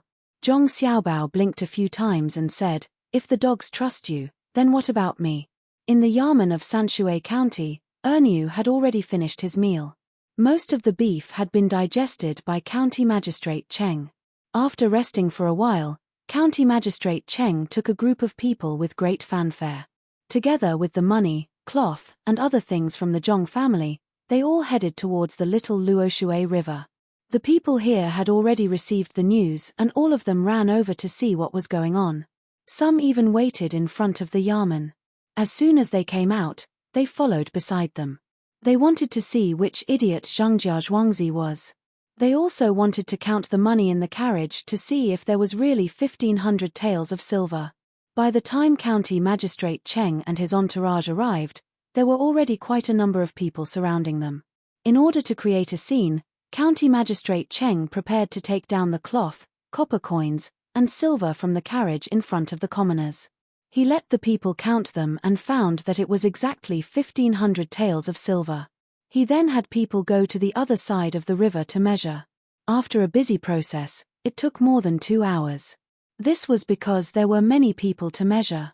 The land on the other side of the river was 1,200 mu. He wrote the document, printed it, and waited for Ernu to take the document back. The owner of the house would write his name and put his fingerprint on it. This land would then belong to Zhangjia Zhuangzi and he would not be able to take the money back. The people were all watching. If the money was used to buy fertile land, There would be people who would think that County Magistrate Cheng was greedy. After all, the price was too cheap.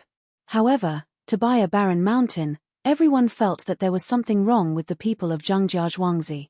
Erniu did not care about the people's discussion. He took the document and immediately rushed back. He had the owner of the house put his fingerprint on it. Song Jinggong, who had been accompanying him, also started to move. He started to recruit people on the spot to start building the land on the other side of the river. Zijin, are you preparing to plant things over there?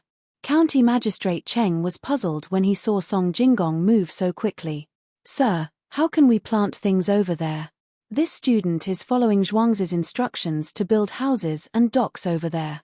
Zhuangzi took out 1,000 taels of silver for this student to use. Sir, look, there is a lot of soil and rocks on the mountain. It will save us a lot of money to build the docks and houses. At this time, there is a drought and the little Luoshui River has dried up. It will be more convenient for construction. We can find people to dig deeper and widen the river. The extra soil will be used on the river embankment. When the drought is over and the rainy season comes, the river will be wider and the water will be deeper. Some big boats will be able to sail in. The houses at the docks can be rented out as warehouses. The flat land at the foot of the mountain can be built into restaurants and other shops. We can also build the mountain road and build a few pavilions on the mountain. When the time comes, there will be transportation and there will be another place to drink and have fun.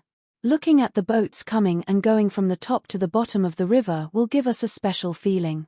Also, when the time comes, Zhuangzi will continue to fork out money to dig a smaller artificial lake over there. We can build rockery and pavilions in it to attract the water from the little Luoshui River. Boats can be used to travel between the lake and the river. At that time, the people on the mountain can personally come down and paddle the boats. Sir, what do you think of this? Song Jinggong did not hide anything at this time. He told County Magistrate Zhuangzi's arrangements. County Magistrate Cheng listened. At first, there was a smile on his face. When he heard the last part, the smile disappeared and was replaced by shock and annoyance. He was stunned and did not move. Song Jinggong had finished speaking, but he did not say anything. Sir, there is one more thing that I need your help with. Song Jinggong saw that County Magistrate Cheng was stunned and had to raise his voice. Ah, something else. What else? Don't tell me you want to buy the land on this side of the river too. That won't do. This side of the river is a grain field. We need to grow crops. There is only half a mu of land between the river and here. We can't make a dock. County Magistrate Cheng had the same idea just now. Later, he found that if he wanted to do the same, he would have to occupy the land. Then, someone would accuse him of not doing agriculture but only doing business. Destroying the land to open the trade route was a big sin. He thought that Song Jinggong would be so generous. Sir, don't worry. Zhuangzi will not do such a thing. It's just that I see that the small bridge between the two sides of the river has been in disrepair for a long time. I want to spend money to repair it. I want to build a wider and stronger bridge for the convenience of pedestrians, Song Jinggong explained. Repair the bridge. For the convenience of pedestrians. Don't tell me you want to transport the goods from the other side of the river here. It's really convenient to repair the bridge. County Magistrate Cheng immediately understood the key point. If the dock was placed on the other side, the goods would have to be transported over. Zhongjia Zhuangzi really did not want to suffer any losses. Sir, you are wise, Song Jinggong said with a smile.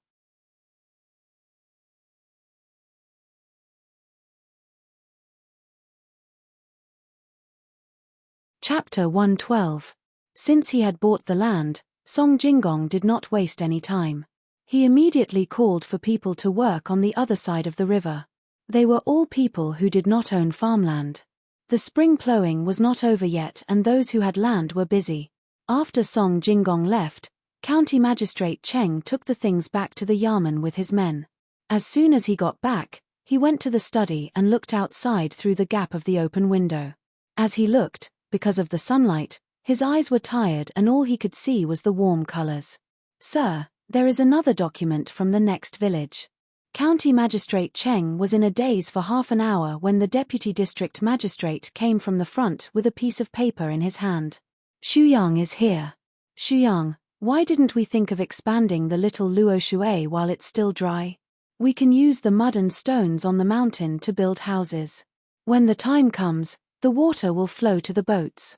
1,500 taels of silver to buy such a big piece of land. How much do you think it will cost to rent the warehouse a day? How much do you think you can earn by running the restaurant? How much do you think you can earn by renting it to others? How much do you think it will cost to buy goods at the docks and resell them? How much do you charge for stopping the boats? How much do you pay the workers at the docks a day?" County Magistrate Cheng did not take the document from the Deputy District Magistrate Zhong Mingsheng. Instead, he looked out of the window and asked. The Deputy District Magistrate also went with him today. He knew what the County Magistrate was thinking.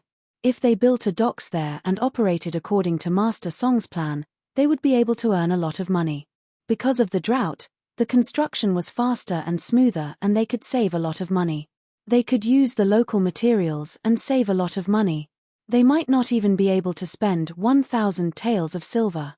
Everything would be solved. He had thought about this before. When Zhangjia Zhuangzi wanted to buy the land, countless people were waiting to watch the show. He also thought that he was losing money and was grateful to him. Now that he owed him a favor and the money was earned by him, he thought that Zhangjia Zhuangzi was making use of the drought to turn a poor place into a source of income. "Sir, I also don't know how much Zhangjia Zhuangzi can earn. The more prosperous this place is, the more they can earn. There is a mountain of gold in front of us but we can't see it. We can't take it back, right?" The Deputy District Magistrate knew that the County Magistrate was unhappy and was afraid that the County Magistrate would tear up the land deed and the document. Take it back? How would he dare? Even if he gave it away to another place, he wouldn't be able to take it back. This was good too. After all, doing business required paying taxes. During the summer, some laborers had nothing to do, so they went to help out at the docks. This way, they could earn more. When the ships came in, they could save on the transportation fees. This river was connected to the Jingshui River, and from the Jingshui River, they could enter the Weishui River. It extended in all directions and was convenient to go anywhere. If this money was earned by someone else, I would feel heartache. But to give it to Zhangjia Zhuangzi, that is because he is capable.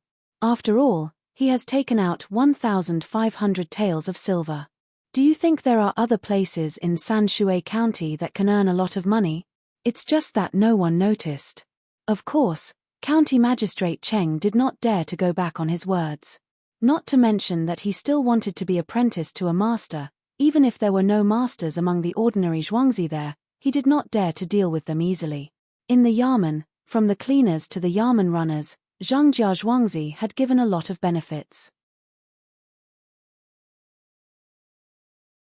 Everyone knew that once he made a decision, the people he sent out would definitely report to Zhangjia Zhuangzi first. The Deputy District Magistrate also knew this and agreed, "You are right. There is a docks there. In the future, when you are promoted, the people here can still get benefits. As long as you don't go too far away, you can come back by boat. You can also see the distance and enjoy the music on the boat. If Zhangjia Zhuangzi produces any good things, he can also get a boat to bring them to you. At this time, we should focus on the drought. In summer or autumn, you can help Zhangjia Zhuangzi to deliver the grain. Then, it won't be too late to ask. Even if you don't need it, the new district magistrate who replaces you can use it. Didn't we decide to send people to see if they are willing to do a good job? Otherwise." The deputy district magistrate did not finish his words. County Magistrate Cheng also understood that he had enough benefits and left some for the next district magistrate. He was prepared to promote the next district magistrate. If the higher-ups did not promote him and insisted on sending someone, it would depend on whether that person was willing to do things for Sanshui County and whether he was obedient. Otherwise, if an outsider wanted to establish himself in Sanshui County, it would be a dream. Once the words were said, both of them were relieved. County Magistrate Cheng took the document and looked at it. It was a request for the district magistrate to get something to dig a well. This was simple, so he signed it and stamped it. Just as he sent someone to arrange this matter, Song Jingong rushed over again. The matter over there was going to be a preliminary arrangement. He found 2 people to lead the digging. He still had other things to discuss with the county magistrate. This time, he was here to deliver benefits. Zijin, you are here? How are things going over there?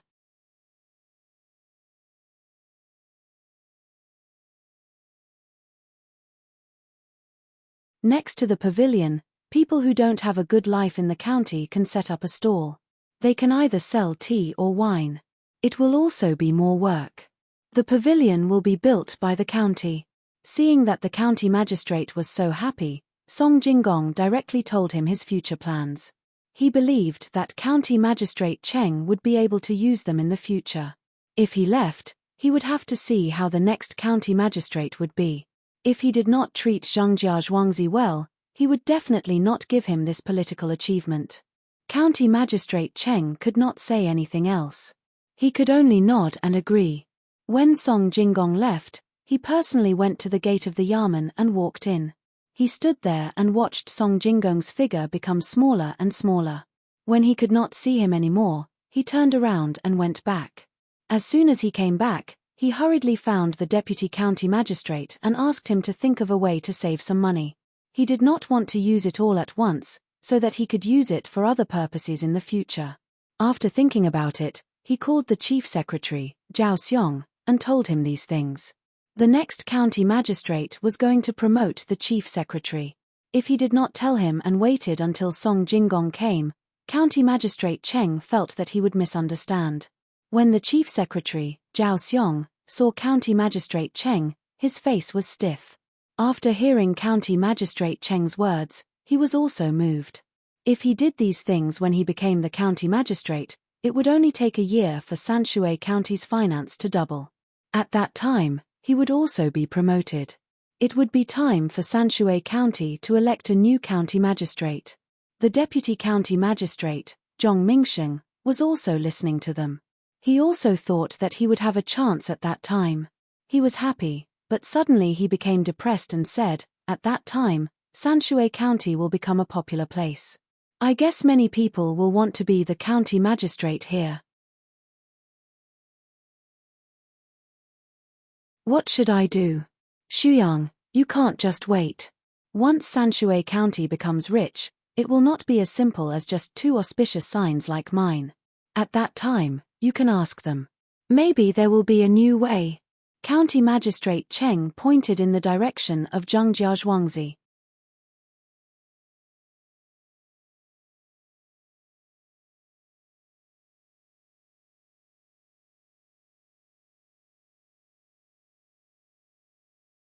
The children were satisfied with something, and 2 salted duck eggs were not a small amount. If they ate sparingly, they could eat for 5 or 6 days. They put the duck eggs in their pockets and left happily. The people in the courtyard came back later. They didn't know how far they had walked, but they were all listless. The dozens of sacks weighed more than 3,000 catties. If they were to use salt to pickle them, they would need to use a lot of salt, which was naturally impossible. They had to pick some good ones and use salt water to brine them. The others were taken to a cool place to dry and hung in a ventilated place. They could be stored for a long time. Those people hurriedly ate dinner and were about to go to bed. At this time, they were instructed to learn to read. The 3 special classmaids in the courtyard were responsible for teaching them. After learning for 2 hours, these people finally couldn't stand it anymore. They went back to their rooms one by one and fell asleep. This night, no one was energetic enough to sleep. How is it? This method is good, right? We have gained a lot of things and solved other people's insomnia problem. When they were learning in the evening, Zhong Xiaobao said to Wang Huan. Good, but what about the mountain vegetables in 2 days? What do you want them to do? They can't go to the mountain to chop wood, right? You have to arrange something for them that they can do for a long time. Except for some festivals and during the farming season, they can help. Usually, they don't seem to do much work. Wang Huan found that since she found more people to work in the courtyard, there was less work to do. She and Zhong Xiaobao helped to plan most of the work. Efficiency increased, and there was a surplus of manpower. She wasn't stupid enough to let the people in the courtyard live a life of 9 to 5 in the morning and a life of nightlife. Zhong Xiaobao also didn't want to see so many people idle. It was easy to form a kind of lazy mentality. If they were idle, they could do something by themselves.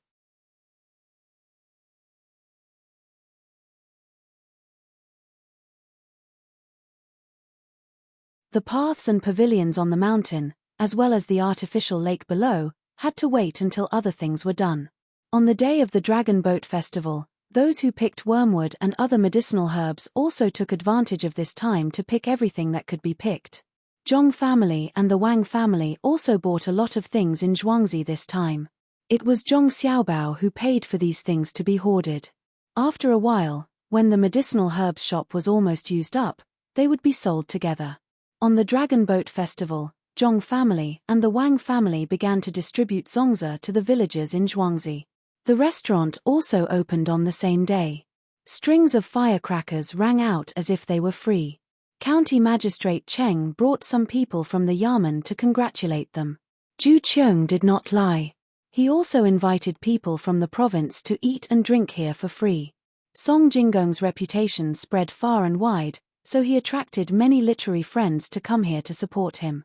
These people knew about it 2 days ago. Every one of them took advantage of the time and worked hard at home to write poems, waiting to show off when they arrived. Tuqiao village was such a remote place, but because of the opening of the restaurant, it became very lively.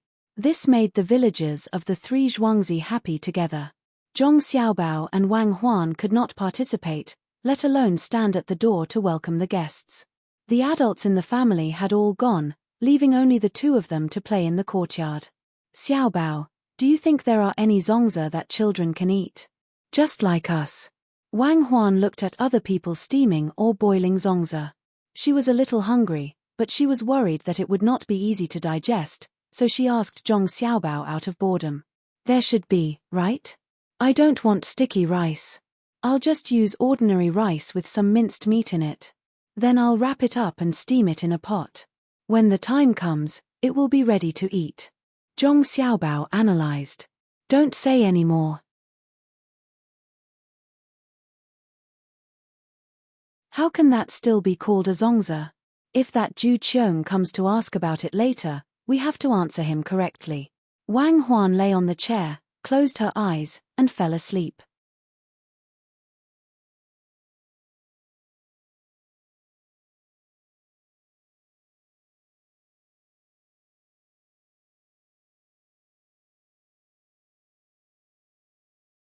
As he spoke, a glimmer of hope appeared on his originally troubled face. Both he and the county magistrate knew how the auspicious sign appeared. The Zhong family's farmstead had used this to make an exchange with someone in the state. As a result, the well had been filled with water after a rumbling sound. Even now, the water had not decreased. When County Magistrate Cheng heard this, his eyes lit up. That's right, what can't Zhangjia Zhuangzi do? Why didn't he think of asking them for help? Since one well could produce water, there should be more wells. Xuyang, you have done a meritorious service. If this matter can be solved, the people of Sanshui County will thank you. Quickly, call Chen Dong and ask him to come to Zhangjia Zhuangzi immediately. Ask him to come here even if he has to beg. It concerns the lives of so many people. If it really doesn't work, I will go there and kneel for a long time to get the water out. County Magistrate Cheng had made up his mind. He didn't know how the people of Zhangjia Zhuangzi got the water out of the well. Perhaps they borrowed some magical power, which might also affect their lifespan. However, he had no other choice. He would ask when the time came. If it really reduced his lifespan by too much, he could only think of other ways. After all, it was not just one well. If his lifespan was reduced by a few days, he would build a longevity shrine in the county and tell the people in the county who worked so hard to get water for them at this time. He would also need to send a document to the higher-ups. He had to get the water out first and then send a document. Chen Dong happened to be on duty tonight. He came as soon as he heard the call. After the county magistrate finished speaking, he promised, "Sir, don't worry. I will rush there as fast as I can and let them know about this. I believe that Zhangjia Zhuangzi won't just stand by and do nothing. Go quickly. If they fall asleep and can't be woken up, just wait."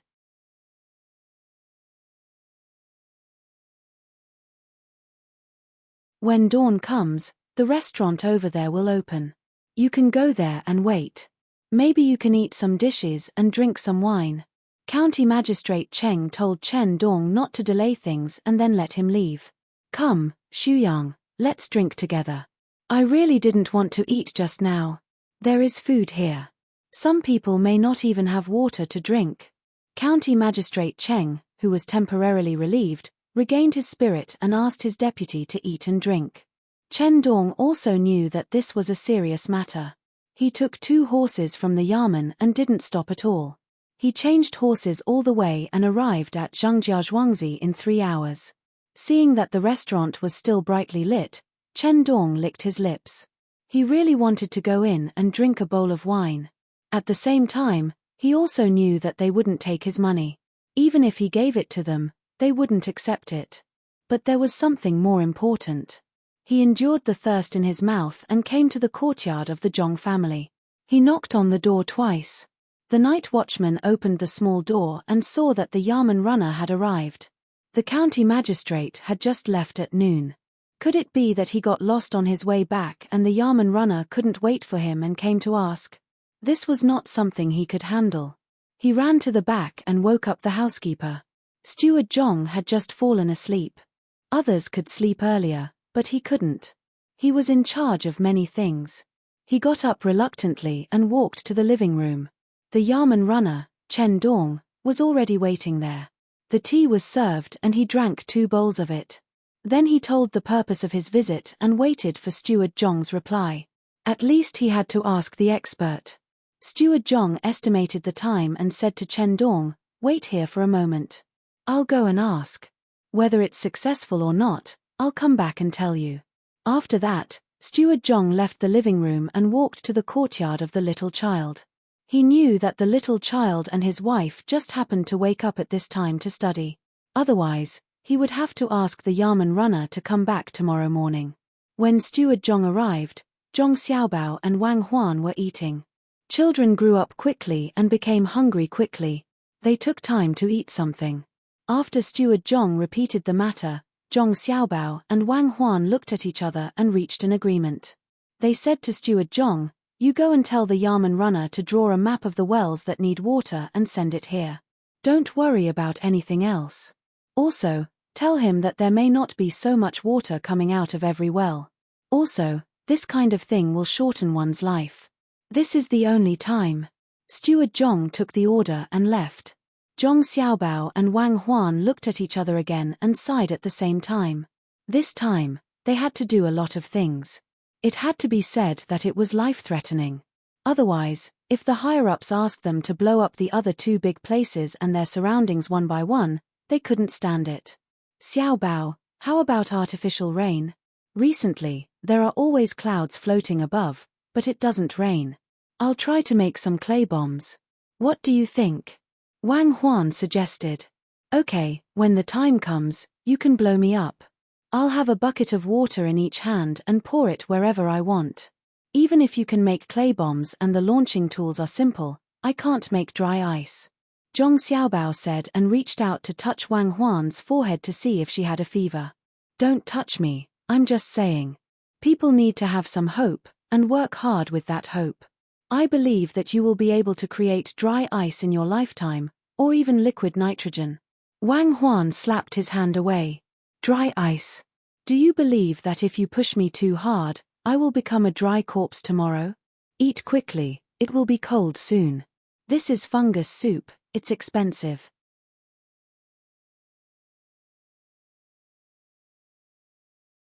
Zhong Xiaobao knew that Wang Huan was just saying it casually to ease the atmosphere. Anyone would know that artificial rain was impossible at this time. After drinking the soup and eating something, Wang Huan said, "How should we arrange it? We can't let others find out this secret. We can only blow it up when others are not paying attention. Then it will be night time. We have to arrange a few people. Erniu is one, and his brother Darniu is another. Who else can be absolutely reliable? Huzi is also fine. I don't know about others. Just the three of them. We have to spend a lot of money to buy materials, and we can't ask for reimbursement from County Magistrate Cheng. This matter is settled. Read the book. Zhong Xiaobao didn't have a good candidate at the moment, so he could only trouble the three of them. Steward Zhong told Chen Dong what the young master said. Chen Dong was happy when he heard it. He got up and wanted to go back to tell the good news to the county magistrate, but he was stopped by Steward Zhong. He said that if he went back, the county magistrate would be asleep. It would be better to wait until dawn, when the county magistrate would wake up. During this time, he didn't need to live in the yard. He found a night patrol and asked him to take Chen Dong to the restaurant to eat something and have a good rest. Horses also needed to eat and rest. When Chen Dong arrived at the restaurant, he was given 2 dishes, 1 meat and 1 vegetable, as well as 4 side dishes. There was also a small pot of wine and a bowl of rice. Because this was a joint venture between 3 families, they had to keep a separate tab and count it as a special reception fee. Chen Dong was not in the mood to enjoy. He hurriedly finished his meal and went to sleep. The next day, he woke up without being woken up. He didn't even eat breakfast and directly rode back. When he arrived at the Yamen, he didn't care whether the county magistrate was awake or not.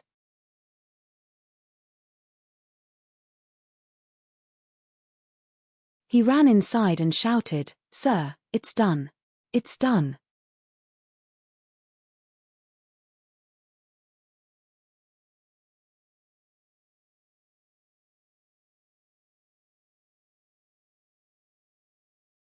Chapter 115.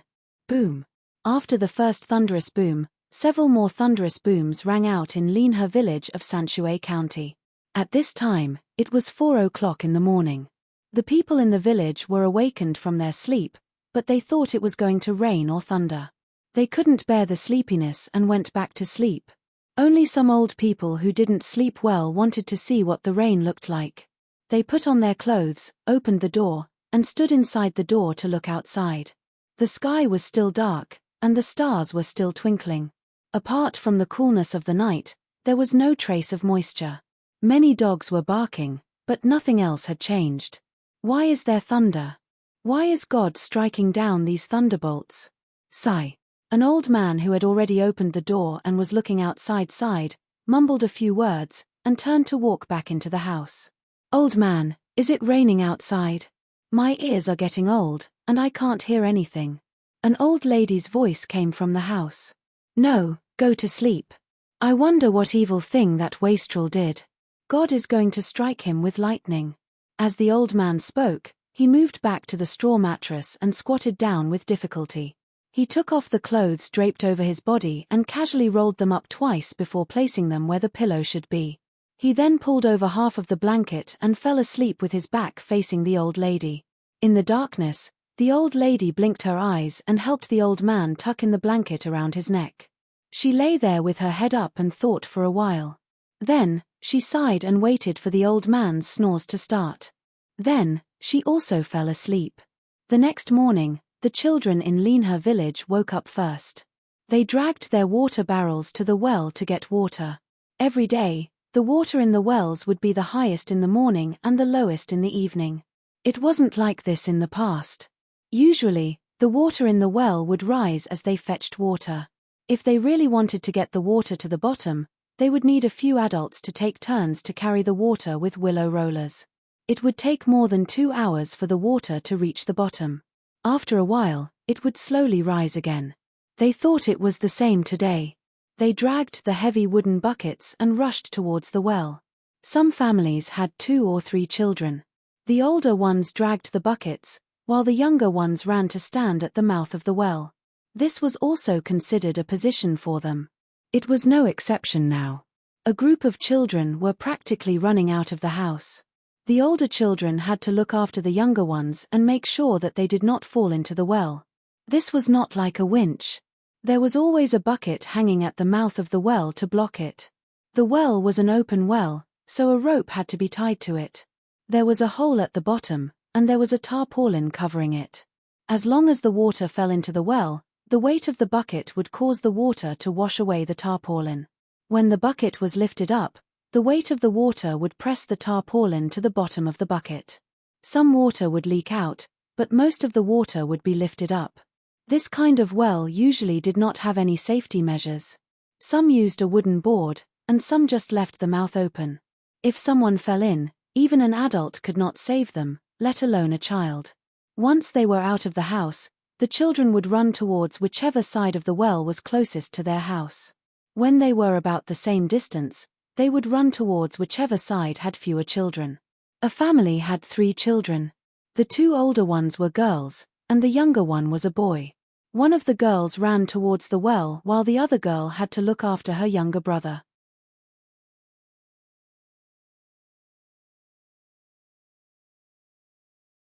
When she and her younger brother reached the mouth of the well, they saw her younger sister standing there in a daze.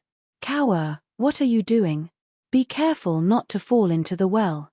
As the older sister, she had to take good care of her younger brother and sister. She looked at the straw curtain at the mouth of the well and worriedly asked her younger sister.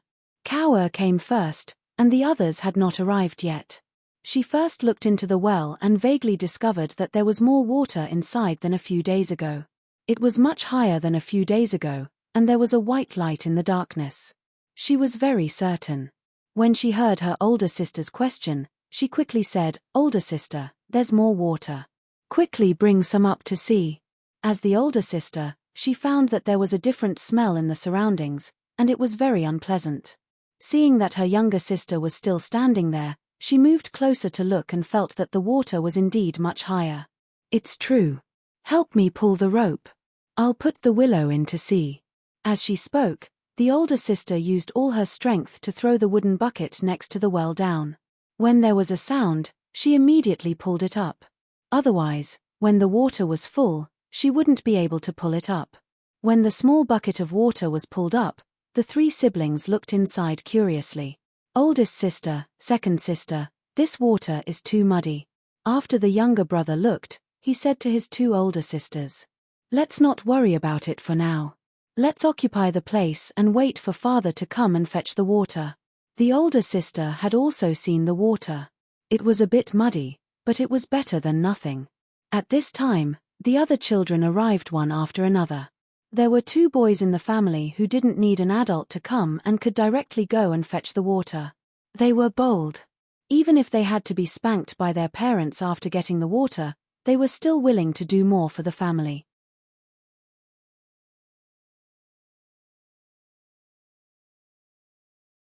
When they saw that there were already people standing in front of them, they urged them. If they wanted to get the water first, they would usually have to quarrel. Today, the 3 siblings in front of them were very easy to talk to and gave up their position. These 2 boys were a pair of twins. They were both 10 years old this year. Since others had stepped aside, they naturally wouldn't be polite. They carried the buckets to the mouth of the well. After estimating the distance, they placed the buckets to the side and threw the still wet willow into the well. They cocked their ears to listen to the movements inside. When they felt that it was about time and should be half filled with willow water, they pulled the rope together. When they reached the well, they directly put the back of the willow down on the edge of the well. The front of the well was facing their own bucket. When they tilted, the water inside flowed into the wooden bucket. The boys' thoughts were worse than the girls'. They didn't even consider whether the water was muddy or not. After pouring the willow water in, they continued to fetch water. After a few rounds, they finally filled up the wooden bucket they brought with them and dragged it back home. As they dragged on, their parents arrived. They happened to see their 2 children walking back after fetching water. They approached them in 2 steps. Without saying anything, they directly lifted one of them in front of them.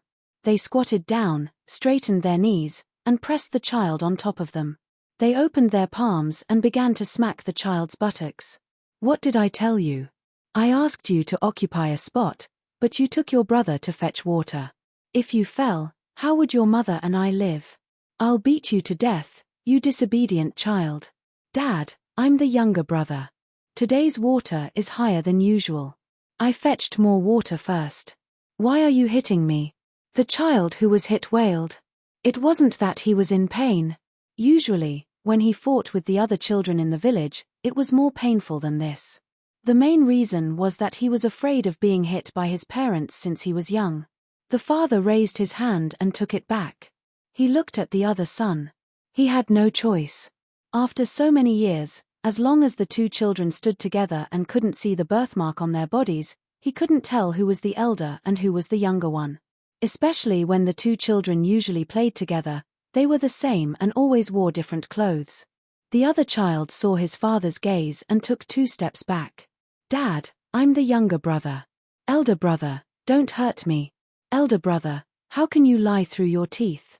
Well, anyway, I've suffered a lot for you. I'll be the elder brother this time. The other child quickly said. The father patted his head with his hand. Stop talking. You're the elder brother, and I'm the younger brother. Later, you're not allowed to change clothes. Go home and let your mother recognize which one is the elder brother. Prepare yourself.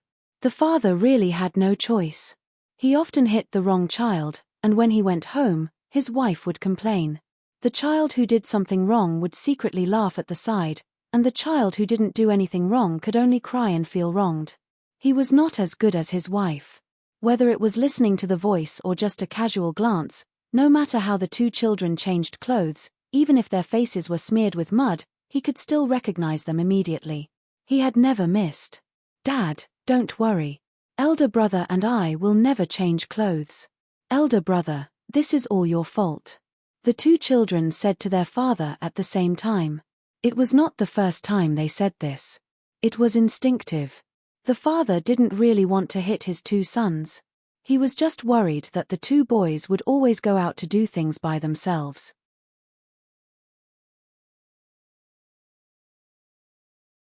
If they were really in danger, he would never forget if one of them was missing. At the same time, he felt that his 2 sons were sensible and knew how to help the adults draw water. Looking down at the water in the bucket, he found that it was much more turbid than usual. Only then did he remember what his son said just now. The water in the well was higher than usual.